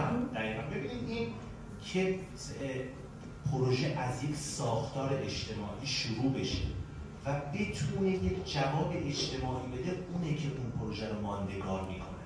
مگر نه صرفا در قالب فرم میمونه. ما میگیم خوشگل. نازنین خانم یه چیزی داشتم نوشتم، شما اگر نکته نظری دارید بفرمایید. اوکیه؟ خب هر زمانی که لازم بود تو بحث شرکت بکنید بفرمایید. ببینید یه موضوع است، میخوام برسیم به بحث، حالا اصطلاحاً واژه عمومیشو به کار میبرم، عیان، عرصه و عیان. عیان در کار شما برنامه‌ریزی شد، طراحی شد، براش برنامه دارید، حالا عرصه هم دارید، عیان هم طراحی شد، حالا کاری به ندارید. حالا ما میرسیم به اون حیات و اون بحث مفهوم گلدار باغچه. ولی قبلش میدونیم هر دو نفر چون در موردش هم با هم صحبت کردیم، ما از خود یزد برای دوران معاصر چه جوهری رو میتونیم بکشیم تو آپارتمان ها؟ از تاریخ معماری یزد چی میتونیم، چه درسی میتونیم یاد بگیریم برای معاصر سازی خودمون؟ ببینید اینی که الان فیلمداری بخوام یک کلمه رو در مورد این جوهره بیان کنم، حالا خیلی نیاز به تحمل داره که الان نمیتونم صرفاً جواب قطعی نشون بدم، ولی تجربه دهه 80 به بعد در مورد تغییر ساختار خانه‌های ویلایی و آپارتمانی و قبل زندگی در بافت تاریخی است، در حقیقت یک مفهوم رو برای همه ما ماندگار کرده و اون فضای خالی. ما هممون در فضای خالی زندگی کردیم. در خانه‌های تاریخی قسمتی جزء اون حیاط مرکزی هاست و در خانه‌های ویلایمون اون قسمت حیاط بوده. این وجه مشترک خاطرات همه ما از کودکی تا به الان. آپارتمان سازی در یزد در حقیقت فضای خالی رو از دست داده. معماریمون از دست داده. میدونید منظورم دقیقاً چیه؟ یعنی الان ما پروژه ها رو در یزد به این سمت داریم هل میدیم، اون بهره برداران ما رو، اون سرمایه گذاران ما که اتفاقا از 60% کمتر هم عقب نشینی کنن، بذارن فضای خالی و مخصوصا حیاط باقی بمونه، فضای حیاط رو پاک میکنیم. مثلا شاید براتون ذهنت شما پیش بیاد که در تهران مثلا دارن روف گاردن به وجود میارن، مثلا اقلیم ما اونجوری نیست که ما بخوایم اون فضای خالی رو در فضای ما ایجاد کنیم. ما تقریبا مثلا 2 فصل داریم، فصل‌های خوشایندی هم نیست، می‌دونید خیلی سرده یا خیلی گرمه. تنها فضایی که میمونه برای ما اون فضای همکف ما و اون فضای حیات ما، این فضای گلدار باغچه. شما گلدار باغچه رو این آخرین موردی هست که میگم، چون دیگه من دوستان تو بحث مشارکت بکنم. میرسیم به اون اصل قضیه، گلدار باغچه. گلدار باغچه یا مفهوم گلدار باغچه که در اقلیم یزد یا کاشان نها وجود داره، این میتونه پاسخی باشه برای اون فضای بازی که ما الان نداریم. حالا به نوعی خود من تجربه شخصی اینه که من شاید حالا گلاب باغچه یه بحث اقلیمی هم داشته، ما کاری بهش نداریم. ولی شما وقتی خونه‌هایی هست که دارای گلاب باغچه هست رو نگاه می‌کنید، می‌بینید مثلا اگه در این خانه در 3 لول، 4 لول یا هر لولی که هست، اون لول گلاب باغچه‌اش یک کیفیت فضایی داره، بقیه یک کیفیت فضایی داره، بقیه‌اش حتی نوع رفتار هم تا حدودی متفاوته. آیا به نظر شما تونستید اون کیفیت فضایی گلدار باغچه رو ترجمه کنید برای دوران معاصر؟ ببینید اینکه پروژه ایوالویت بشه در چند سال آینده، این جواب شما رو خیلی دقیق‌تر میتونه بده. ما الان در حال ارزیابی هستیم ولی هنوز به نتیجه واحدی نرسیدیم. ولی چیزی که به عنوان در حقیقت اون ارزیابی اولیه از پروژه ها کسب کردیم اینه که گاهن این بهره بردارای ما فکر می‌کردن که طبقه سوم از کیفیت فضایی خیلی بهتری برخورداره به صورت عمومی. از لحاظ فرمولی هم این کسانی که آپارتمان می‌فروشن میگن هر طبقه 3% افزایش قیمت. یعنی همون طبقه که به کوردی مثلا. ولی الان واحد گلدار باغچه ما هم ارزش با طبقه سومه. چرا؟ چون در کنارش یک حیاط با این متراژ هنجریه. واسه که طبقه سوم کیفیت فضایی رو نداره. یعنی ما در حقیقت یک محصول دیگه‌ای رو در آپارتمان در مقیاس 3 طبقه اضافه کردیم. یعنی شما میگید مثلا ما پنت هاوس داریم، به گفته آمیان طبقه آخر داریم، ویژگی‌ها. ما میگیم خب اونها وجود داره، ولی ما یک واحد زمین پناه یا گلدار باغچه هم داریم با این کیفیت فضایی. یعنی یک چیز دیگه در حقیقت به سبد محصول این تیپولوژی آپارتمان سازی اضافه شده. یعنی حالا با فشاری که رو استانداری گذاشتیم، اون به نظر شما میتونه یه پایلوت باشه که تبدیل به این جریان حداقل تو شهری از بشه؟ یعنی ما اینو مثلا حتی در کاشون هم داشته باشیم. مثلا ببینید موضوعات فعالیت مرکزی تقریبا در همه جای ایران یکیه، حالا با تیپولوژی‌های مختلف. ولی مسئله در مورد معماری تسهیلگر که پرسیدیم، این اتفاق الان داره اینکه واحد زیرزمین رو مسکونی کنن به شکل بدتر داره اتفاق میفته. اینها الان هم واحدهای زیرزمینشون رو مسکونی میکنن، فقط سند براش نمیگیرن ولی اجاره میدن. درسته؟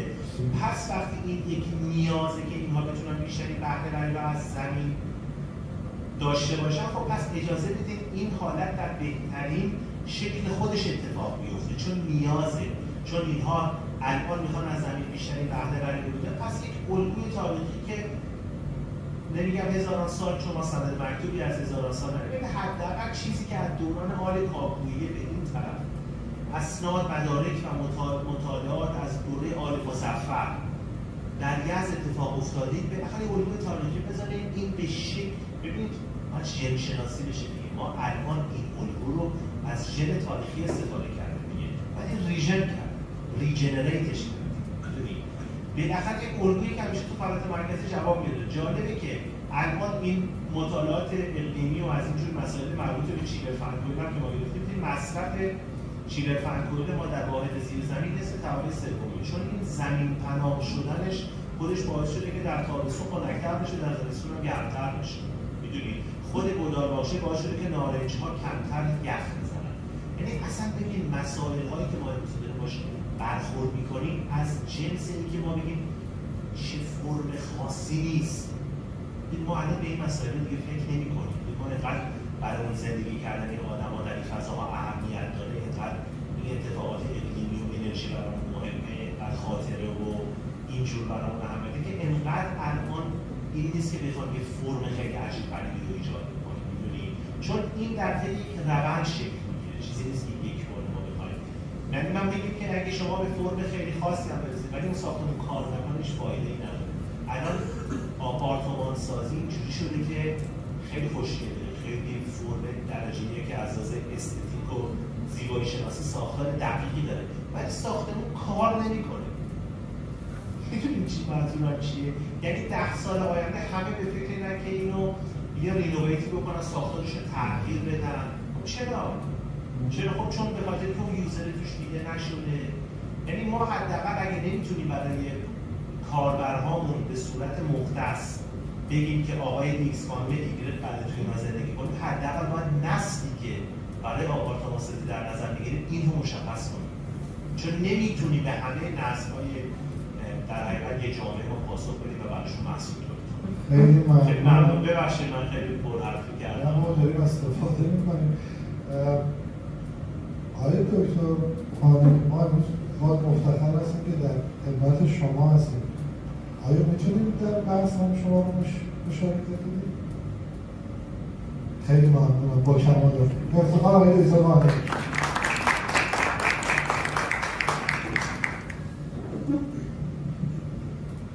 من زحمت کشیدیم توی کارتون زحمت کشیدیم بود. واقعیتش شما من پروژه نگاه میکنم چون یزد رو من نمیدونم شما چه سالی هستیم، ولی من با یزد از سال 67 حالا در طلبه یه نوعی رابطه دارم و اینکه من خوشحالم که توی از مورد پلنده یا صاحب بگیم استعداد دیگه داریم میبینیم بیشتر داریم میبینیم نسبت به گذشته و یه فعالیت داریم.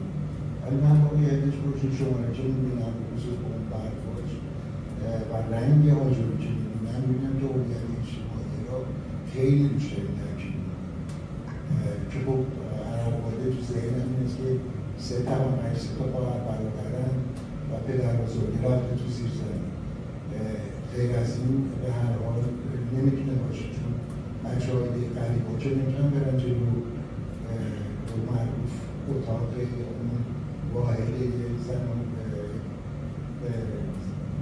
مرد مسلمی مثلا بازی کنن و آسایشون به هم بزنن. این حالا میگم روی این مسئله شما تاکید کردیم که از نظر من واقعا در باغچه به اون مفهوم که پیدا توی مهمانی یزد و همه جای ایران اون جایی که رفتن تو این میشناسیم باز این زندگی رو برده پایین. زندگی به معنی اینه که از نظر من اون فضای بازه فقط یه فضای بازه باقی مانده نیست، فضای بازیه که تو مرکزه و قلب اون زندگی هست، حیات با یک دو نقطه همیشه نمیشه. این که خب این ویژگی نداره و باز اون باقی مانده است، اون تفاوتی که این مزیت رو داره نسبت به اون که حالا بالاخره اون واحد پایینی میتونه جلو روش خورده آسایش داره. ولی برگردم به هویت کاربریه که شما خیلی هم همچین چیز تاکید کردیم که این با بدیه بافت داره جداست. چرا جدا؟ چرا وقتی من اینو نگاه میکنم یاد تورنتو بیفتم یا یاد انگلیس بیفتم؟ نه این چیزی هست. یعنی چرا این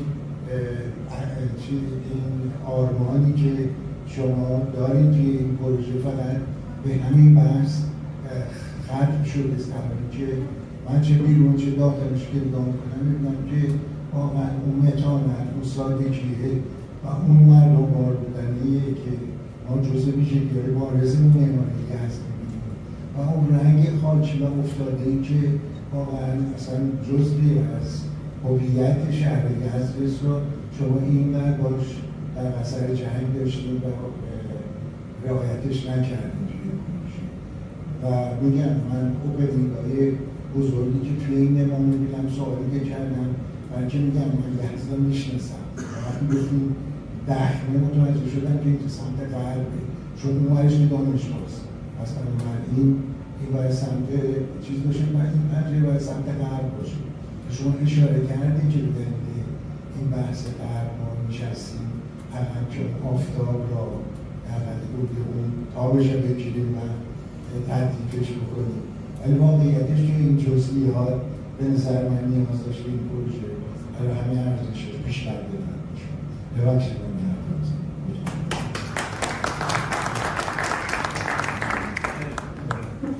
خیلی ممنون آقای دکترمانی. خیلی نقد واقعا بشه. خیلی ممنون. ما تو ارزیابی خودمون چون ما این پروژه رو سال 93 کشیدیم. جالبه که الان از اون موقع که ما الان پروژه رو مرتب داریم ارزیابی می‌کنیم، یکی از مسائلی که بهش رسیدیم که شاید نباید این کار رو می‌کردیم. من قبل از جلسه به آقای مشیر گفتم آقای مشیر خواهشاً انتقاد کنید، یعنی بذارید که جلسه یه جور پیش بده که ما وارد دیالوگ بشیم. اینجوری نیست که من بهار نازی که اومدی به عنوان یه پروژه خیلی، نه، پروژه از یه جنبه‌های قابل دفاع از یه جنبه‌هایی هم میتونه شکست خورده باشه. در مورد متریال من حرف شما رو قبول دارم. یعنی ما الان اگه یک بار دیگه می‌خواستیم این پروژه رو بسازیم، نباید ما اینجا بسازیم. حرف شما کاملا درست. یعنی ما خودمونم در گروه خودمون میگیم که در انتخاب آجر اشتباه کردیم. شاید اون موقع در هیجانمون متفاوت بودنه بودیم که بخوایم با رنگ متفاوت هم اون موضوع رو تاکید کنیم.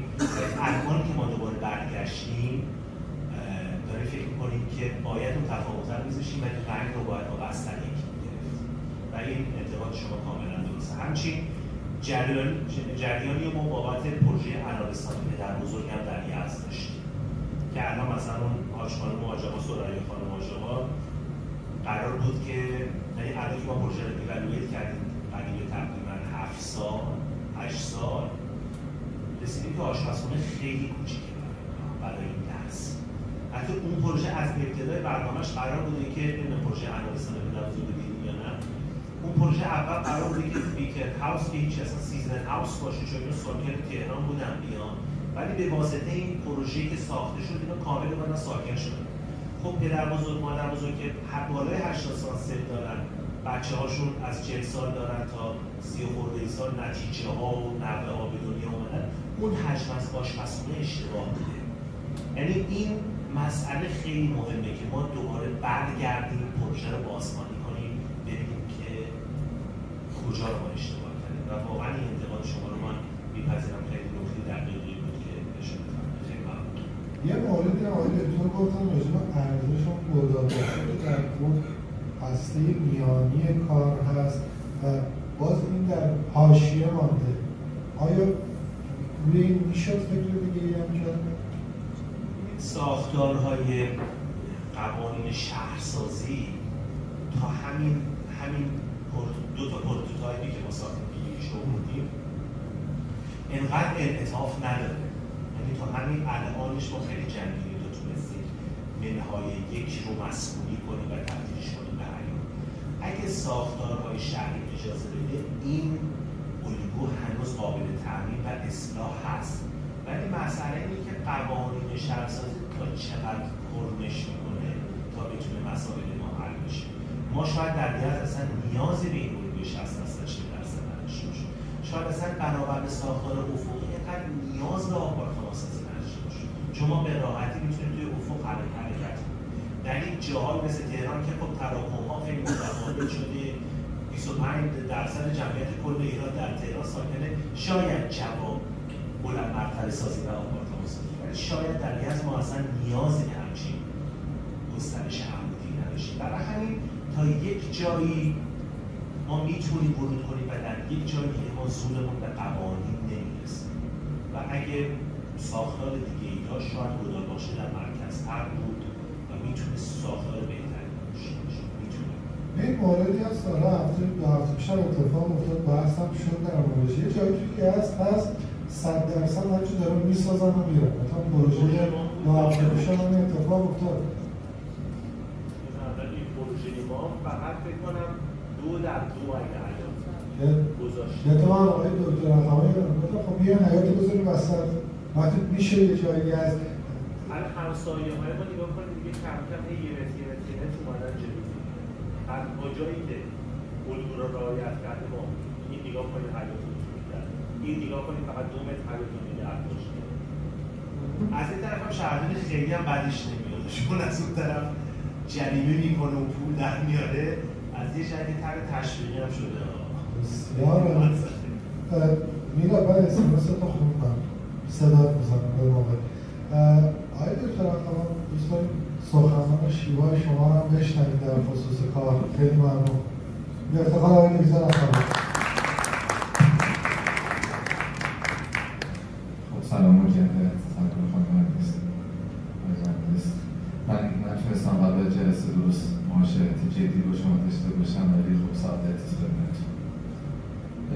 سند عزیز اشاره کرد در این 5 جلسه گذشته و امروز که به حال ما داریم با سری روحیات خاص معماران یزد آشنا میشیم که در من ژنوم مشترکش رو اگه بخوام همش رو بررسی بکنم و بگم، اون روحیه انتقادی است که بلا استثنا در همه همکاران شما هست و اون نگرش کاسب‌گرایانه که در به ویژه شهر تهران شاهدش هستیم و در یزد شاهدش نیستیم خیلی ارزشمنده و بیشترین انتقاد در واقع نگاه به حیات هست که من الان خاطرم نیست فامیل دوستان رو، ولی یادم این که در یک الگویی از ساخت فضای خالی کشیده شده بود به ممتلک شمال ساختمان و جستجو کرده بودن که جای حیات رو عوض کنن در جای دیگری.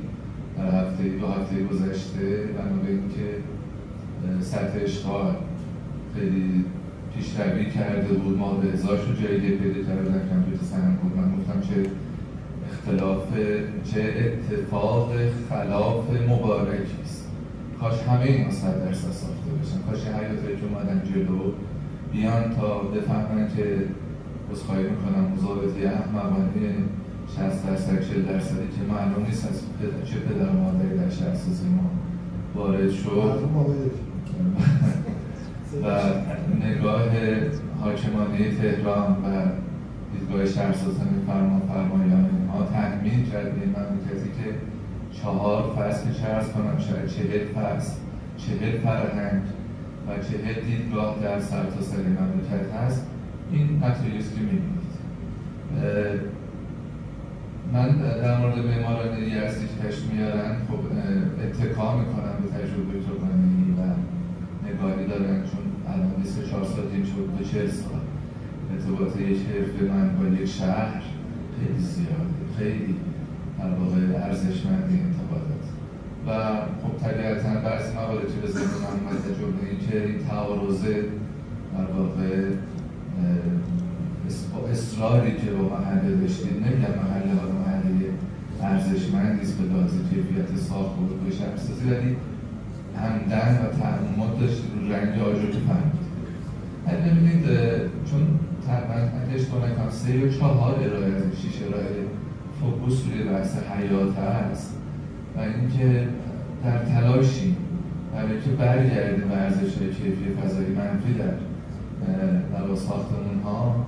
اول ببینید خیلی باید احتیاط بکنیم که امتداد یک مفهومی به نام حیات در قالب یک الگو یا یک کنن الگو در معماری معاصر چگونه میخواد تحقق پیدا کنه. این امتداد که ما میخوایم برگردیم یک سری ارزش‌ها، میخوایم باز زنده کنیم یک سری در واقع کیفیات مرده رو، اصلا چرا این کارو بکنیم؟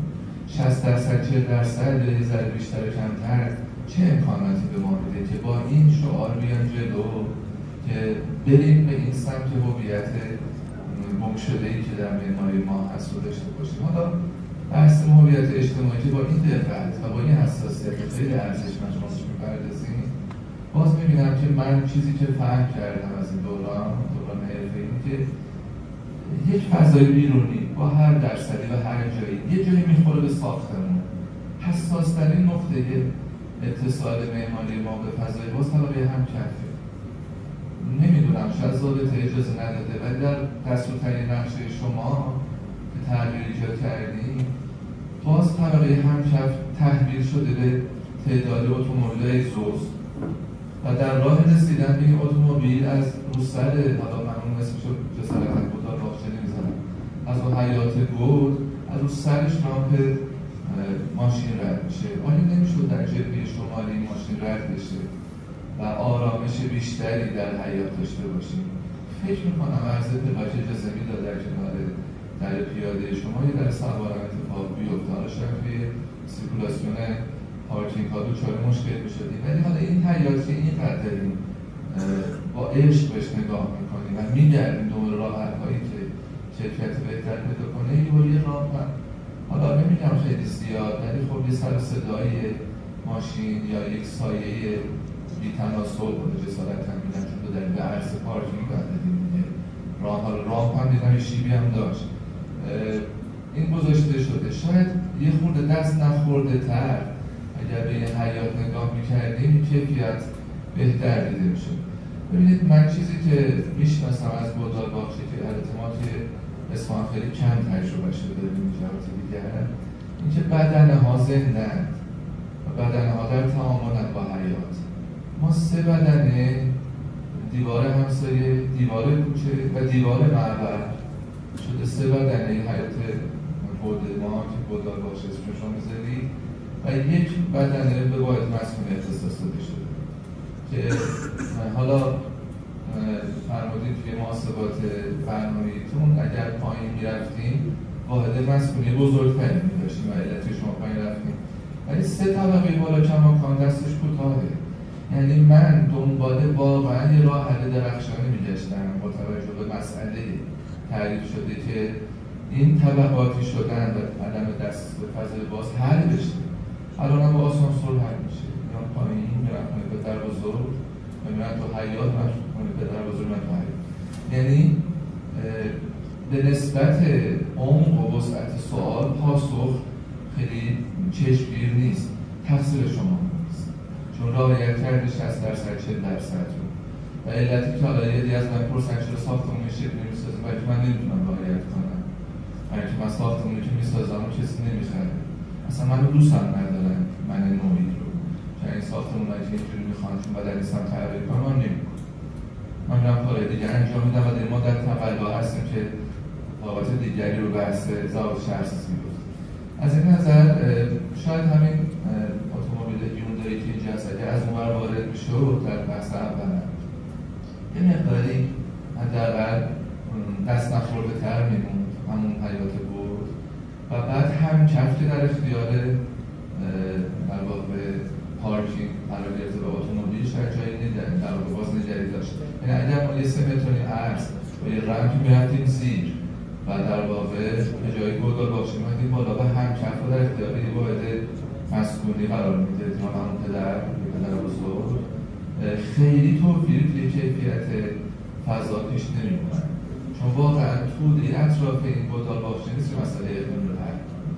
شما فرمودید تو صحبتاتون که با گود کردن مشرفیت هم حل میشه. و سوال آخرم، اگر سفارشکاری داشتید 6 طبقه و تای تحصیل هم اجازه میداد آیا این پروژه رو می‌کشیدید؟ متشکرم. خیلی ممنون. قطعاً این دومین تجربه ما از ساخت این فکر. پروژه های بعدی ما جریاناتش فرق میکنه. اون یعنی ما سال 93 کشید. اون قطعاً اگه 6 طبقه بود جریان چیزی دیگه بود.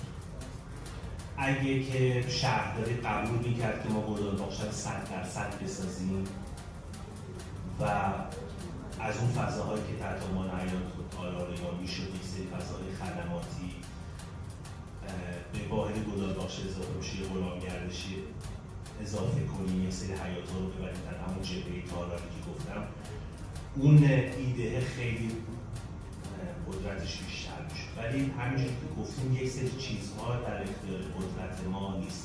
یک مقدار شاید به خاطر تجربه‌مونه تجربه میکنیم و پروژه های بعدی میتونه پویاتر باشه. یک قسمت از این جریان هم مربوط به احکام شهریه که برای ما چیدن.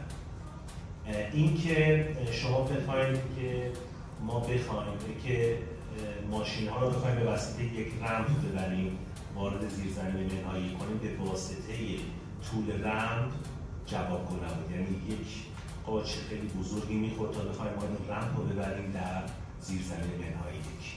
و این باعث میشه و این باعث میشه که در حقیقت شما هم طبقه همکف رو از دست بدین، هم در هم طبقه گودال باغچه. از تصمیم گرفتیم که در حقیقت یک طبقه رو بخوایم در حقیقت از عمل که ثابت کنیم. ما ببینید این پروژه رو 296 تا ریویژن داشته. اینجوری نبوده که ما یک باره بخوایم به این نتیجه برسیم. یعنی اون حالتی که شما می‌بینید، اون پروژه‌ای که شهرداری دوست داشته رو کشیدیم، طبقه همکف رو کشیدیم، طبقه همکف رو 100% کشیدیم. یعنی گفتیم که خب تا لیول 3.5 متر همسایه که اشکالی نداره، بذارید همکف رو ما 100% بکشیم. همون اتفاقی که شما میگید که بتونه حیاته با طبقه همکف. اتفاقا نورگیراش هم به واسطه اینکه از سه جهت آزاد بود بهتر هم میشد. گلدان باغچه رو 100% کشیدیم، ولی مسئله اینه که ما نمیتونیم خیلی اونجا نظر اینها رو جلب کنیم. اینو بالاخره یه جاهای زورهای بیشتری از ما داریم، ولی ما این رو به عنوان تجربه موفق کنیم. همین که شهرداری و اون دفتر فنی استانداری گفته که می توانید فضای زیرزمین که تا به الان در شهر ما فقط یک پنجره 60-70 تایی نورگیری داره و اجاره دارن میدن، تبدیل کنن به فضا، این اتفاق خوبی برام و فعلا برای ما این مبارکه. قبل از شما گلدان باغچه توی شهر ساخته نشده؟ این نه اصلا با این تیپولوژی هستن. این که خب حالا شاید اصفهان نمیدونم ضوابطتون اجازه میده یا هر چیز دیگه، چه وقت بوده که پلکانی باغچه رو اینجوری کردن، مثلا پنجره بزرگتری گذاشتن، ولی این که بخوان تفکیک فضایی کنن، مسیر ماشین رو جدا کنن، مسیر کاملا اون حیات رو، این که کاملا حیات جلو رو بدن به واحد پایین، به این صورت تجربه ببخشید چون این مدارم ما باید خیلی صرفه‌جویی کنم که زمان ما واقعا فرصت هم کم داریم، چون میخوام سریعا وارد بحث دیگه بشیم. میلاد ما در خدمت هستیم. بعد از میلاد اگر هر کدوم از دوستان نکته نظری فقط سریع بگن، چون خیلی زمانمون کم هست که باید به موضوعات دیگه هم بپردازیم. الان میکروفون رو میارم.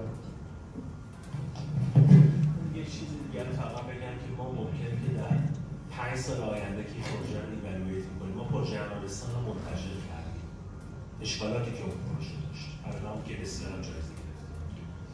این پروژه هم در 5 سال آینده ما 100% ارزیابی می‌کنیم و میگیم که این اهدافی که ما در اون سالها داشتیم و فکر می‌کردیم در این 5 ساله این چیزها جواب داده و اون چیزها جواب نداده. برای من نقد شما رو می‌پذیرم، ممکنه در این ساختاری که میگیم گلدان باغچه خوب عمل نکنه، شرایط دیگه داشته باشه. خیلی ممنونم. میلاد سلام، خیلی خوش آمد میام بهتون. مرسی رو آقایمون چی که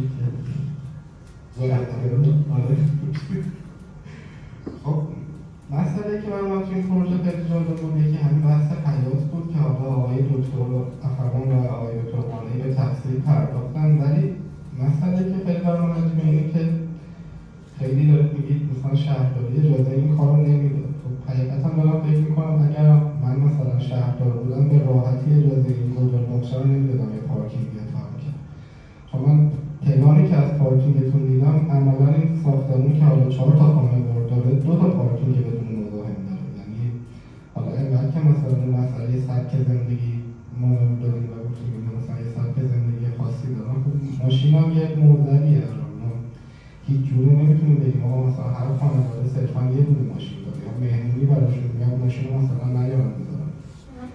یکی مسئله این بود و مسئله بعدی مسئله ارتباطی بود که گفتیم با این کوه و اون آتشکده‌ای که نزدیکه داره.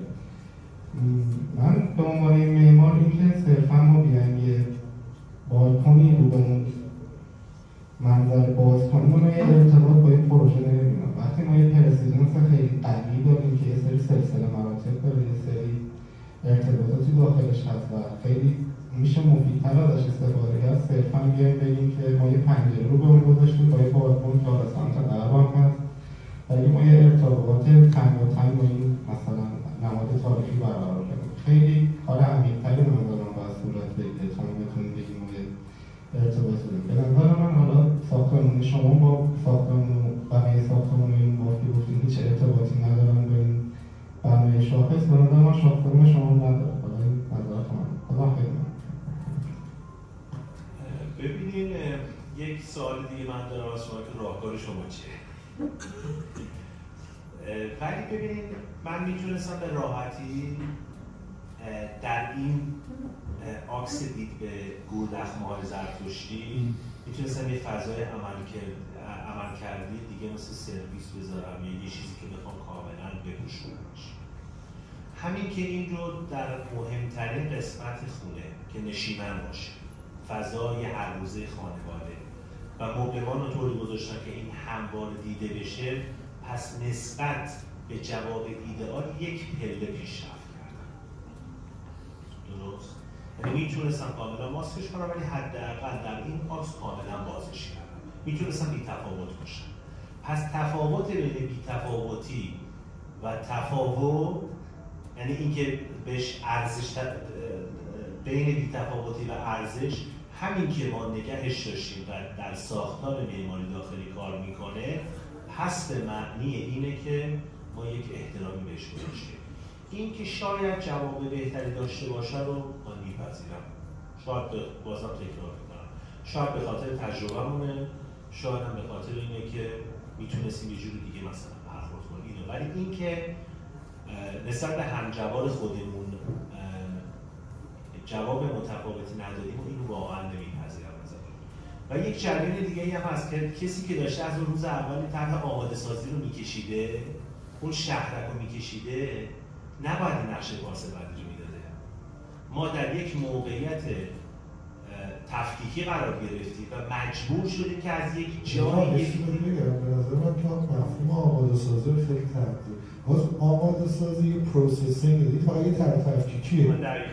حالا آماده سازی مرحله اول و دوم داره، حساب کتاب داره، مطالعات داره، یه طرح تفکیکیه. یعنی یه قسمت از حرف شما رو میپذیرم، ولی از دنگ حق و سهم اون مشاوری که این طرح آماده سازی رو داده، ولی از دنگ خودمون رو نمیپذیرم، چون بالاخره ما در یک کنجی یک دیدی رو بریم باز کرد. درسته که اگر از روز اول ما می‌خواستیم طرح آماده سازی رو بکشیم، بالاخره یک المان مهم میتونه سایت قرار داره و چجوری میشه که شما کاملا برخلاف اون این جهت خیابون کشی‌ها و بازشوها یا اصلا محورهای دیدو بخواید ببندید. یه مقدارش تقصیر ماست، یه مقدارش هم تقصیر اون مشاوره یک طرح آماده سازی میشه. خیلی ممنونم. خانم ابراهیمیان یه اشاره دارم میکنن که ماکسیموم 10 دقیقه دیگه تمام کنید، بحث زیاده. خب ولی من میخوام از این فرصت باقی مانده استفاده کنم. ما خیلی راجع به حیات همون صحبت کردیم، یه مقدار بریم راجع به خود عیاد نمیگم خود ساختمون صحبت کنیم. من دوست دارم یه مروری ابتداءً بکنیم در مورد اون بحثی که من خیلی عمومی میگم، نیروهای سایت که اول رسید به این پاکت حجمی. میشه یه مقدار بیشتر در موردش صحبت کنیم. اون بازشوها، اون فرم یا اون شکست هایی که اتفاق افتاد ابتدا در پاکت حجمی. آره. چون این خیلی الان بحث مهمه، واقعا دوستان دقت بکنید. این الان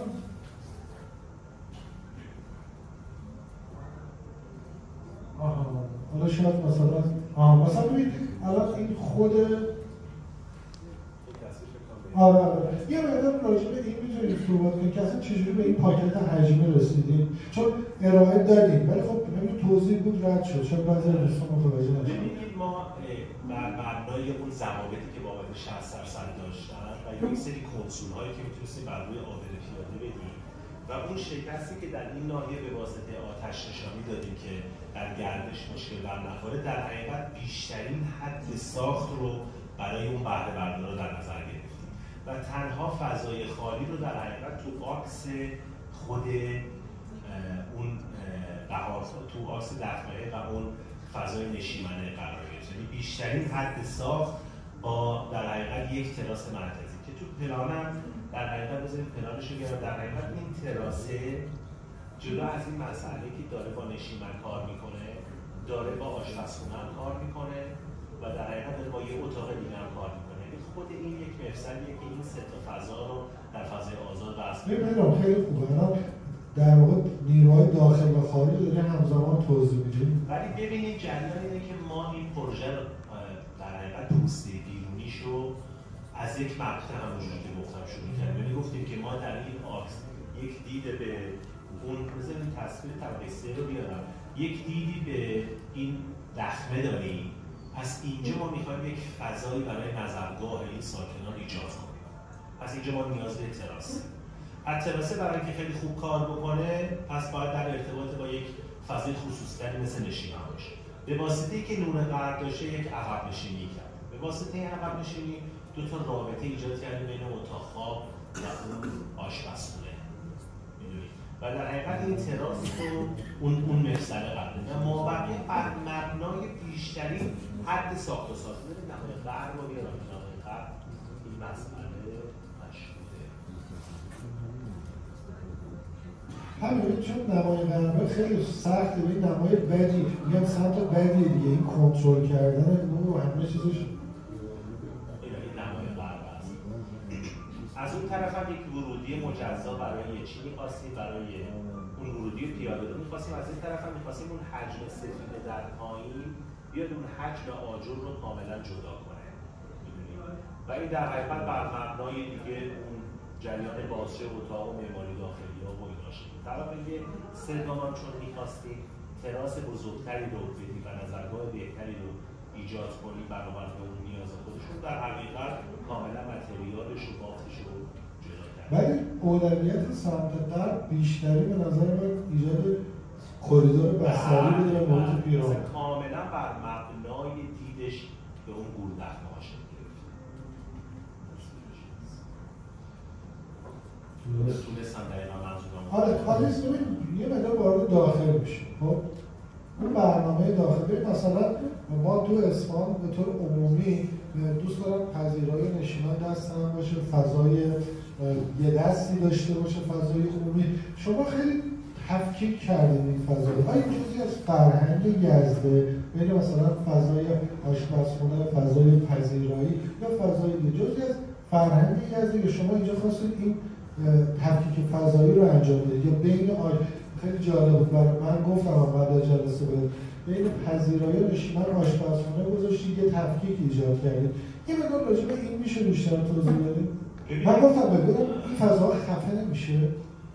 ببینید به نسبت این که شاید به طور عامیانه فضای نشیمن و پذیرایی دست هم باشه بگن دلبازه، شاید این پروژه مشکل داشته باشه. چون اگه یک دستی نه در دید عامیانه، از دید املاکیان اتفاقا املاکیان که میگن نه فضا خیلی دلبازه. فضای دلباز یعنی چی؟ یعنی که یه سالن بزرگ باشه همه عملکرد تو شهر باشه، نشیمن و فضای پذیرایی دست هم باشه، بعد آشپزخونه کاملا اوپن باشه به نشیمن و پذیرایی. یعنی شما فرض کنید که این ساختار کاملا دست هم باشه، ولی ما شیوه زیستی که برای اینها تعریف کردیم که نشیمن یک عرصه خصوصی با فضای مهمان جداست، برای همین این فضا رو کاملا جدا کرد. فضای نشیمن راحت‌ترین دسترسی به 3 تا فضای خواب اصلی خانه رو داره و فضای پذیرایی در حقیقت با این اتاق کارخانه داره. جالبیش حرکت ورودی هم این برش کاملا باز از نظر دید از فضای پذیرایی جداست. کاملا حد فاصل ارتباط اینها رو با این دیوار کوتاه در حقیقت متصل کردیم. یعنی صدا میره، نور میاد ولی دیدی وجود نداره. میدونم از اونم چه بزنیم تو داخل تصویر خیلی بهتر. آقای اقانی انتقاد شما رو میپذیرم. یعنی یه بار دیگه اگه می‌خواستیم طراحی کنیم این آژانس من توصیه میکنم، یعنی تو نمیدونم حالا پروژه جدیدتون چیه، ولی حالا که همچین شیشه ها رو میبینم باز یه خورده توی حتی سنگارا من خواهش میکنم توی از من خودم این اشتباه ها مرتکب شدم، یعنی واقعا سنگ رفتارش تو حرارت خصوص تو اقلیم خوب نیست و خواهشم این است که به خصوص من دیدم دستانداز شیشه اینا نیست. من رفلکسی که میبینم تو فضا واقعا برای یزد حالا تو اصفهان هم مناسب میتونم، ولی فکر میکنم این سری مسئله ها باید حتما روش تجدید نظر بکنیم. آره مثلا سنگ کفاتون چرا این سنگ هست؟ این در حقیقت از یک 2 تا تیپ سنگ جاوید یزده با ضخامت 4 سانت، تمام سنگ‌های کف 4 سانت به خاطر ماندگاریش. علتی که آجر استفاده نکنه با اینکه اینها موردی که من خودم ارجاع دارم میدم به پدر بزرگ مادر بزرگ‌ها بحث آبپاشی بر روی آجرها و بوی آجر اینا، ولی اینها از لحاظ کثیف شدن و ماندگاری تصمیم گرفتیم که اینها رو ما سنگ کنیم که ماندگارتر بشه و کثیف نشه. ولی اگه می‌خواستیم که خیلی اقلیمی‌تر ببینیم بهتر بود که کف‌ها رو تبدیل می‌کردیم به آجر. فقط مسئله همون کثیف شدن و اینها رو داشتیم. یه چیز بگم، اینو فقط در مورد نکته پلان رو بگو چون دیگه بعد کم کم تمامش کنه. خب معماری خیلی آره. ببینید توی این تصویر کاملا مشخصه دیگه، فضای پذیرایی فضای پذیرایی کاملا جداست، فقط به واسطه اون دیوار کوتاه فضای آشپزخونه کاملا بسته است و این فضا به سمت آشپزخونه است که کاملا به نشیمن بازه. چون این رو ما کاملا این عرصه خصوصی و عمومی، خصوصی و نیمه خصوصی رو در تمام پلان هامون جدا می‌کنیم. خودم دوست چون این یک شیوه زیسته. میدونی چیه داستان هم اینه که الان بسیاری از این خونه ها میرید واردش میشی میبینید در کنار نشیمناشون یه عالمه از این مبلای پذیراییشون هم روشون رو کشیدن. میدونید یعنی خود وقتی هم ازشون میپرسم همشون هم گله دارن از اینکه ما همش داریم این پذیرایی رو میبینیم که روش مبلا همش کشیده شده، ولی جرأتی که بخوام تغییر بدن ندارن به خاطری که فکر میکنن که دلگیر میشه، مهمون میاد میگه خونتون دلگیره. ولی ما سر این مسئله هیچ کردشی نداریم. فضای خصوصی جمع شدن خانواده رو و اتفاقا یه جور هم جمع‌ترش می‌کنیم، بسته‌ترش می‌کنیم چون به گرم بودنش کمک می‌کنه این دوره همیه. ولی خب بازار ممکنه که سلایق و علایق مختلفی داشته باشه.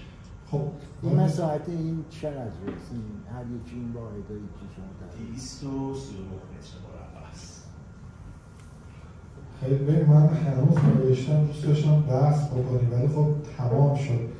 نازلی خانم که روز سکوت کرد. خیلی صحبت کرد، خسته شدی. من دوست دارم بله من در خدمتتون عرض سلام دارم خدمت همگی. ممنون از اینکه تشریف آوردین و توی این نشست همراهی کردین ما رو. فکر می‌کنم آقای مهندس منشی و حالا عزیزانی که همراهی کردن و سوال پرسیدن و انتقاد کردن و کمک کردن که توی تجربه‌های بعدی ما ببینیم که چه کارهایی رو به صورت جدی‌تر توی تحلیل‌هامون بررسی کنیم. ما سعی کردیم توی فرایند طراحی این پروژه تحلیل بستر عمیق‌تری رو داشته باشیم نسبت به تجربه‌های قبلی‌ترمون که حالا یا مورد انتقاد قرار گرفتیم یا خودمون به این نتیجه رسیدیم که از کاربرانی که از فضا استفاده کردن دیگه اونها رو تکرار نکنیم و اینکه توی پروژه‌های بعدی سعی کردیم که زمانمون رو روی این تحلیل‌ها بیشتر کنیم. یعنی فرایندی که ما به این محصول رسیدیم شاید زمان طولانی تری باشه. شاید پروژه‌های بعدی ما الان توی این پروژه حدود 200 خورده‌ای ما رویژن داشتیم، توی پروژه‌های بعدیمون که الان داریم کار می‌کنیم نزدیک به 400 تا رسیدیم. و باز هم ممنون، یعنی سعی می‌کنیم که کارها رو به سمت بهتر شدن هدایت کنیم. حالا تا چه حد بتونیم این کار رو بکنیم در عین اینکه بتونیم فروتنی پروژه رو رعایت کنیم و همونطور که واقعا فرمودن بتونه یک ساختمون با شهر انقدر سازگار بشه و فروتنیش رو در برابر شهر حفظ کنه. همین چیزی که توی اسم مشاور ما هست خوانش معماری و شهر. سزان مالی چیز؟ سیزان یعنی چی؟ کلمه سیزان در حقیقت پلکانی که به پایاب میرسیده رو کش میگفتن سیزان. ما این اسم رو از برنامه بریم به افتخار نازلی جعفربیلی.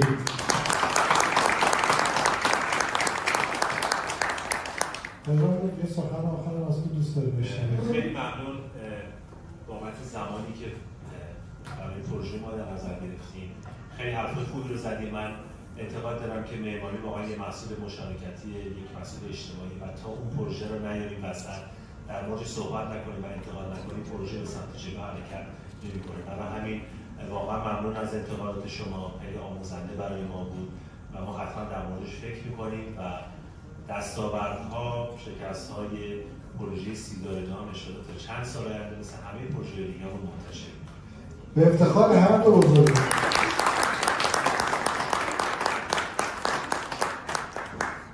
به رسم ادب و قدردانی از شما بزرگوار یک تندیس یادبودی تهیه شده از طرف زنجیره فرهنگی ایوان که من دعوت میکنم از جناب آقای دکتر مانعی به نمایندگی از زنجیره فرهنگی ایوان برای اهدا تشریف بیارن. به افتخار آقای دکتر. و همینطور از طرف حامی برنامه هدیه تهیه شده که من دعوت میکنم از سرکار خانم شریفی‌فر که برای اهدا تشریف بیارن. به افتخارشون.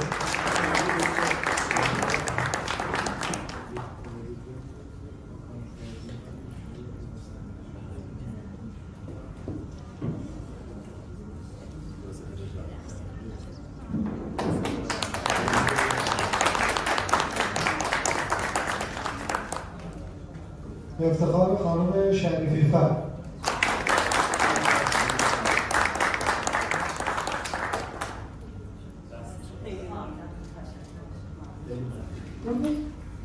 خیلی ممنونم که بودید در این هوای سرد. امیدواریم به هفته آینده ببینیمتون. شبتون بخیر.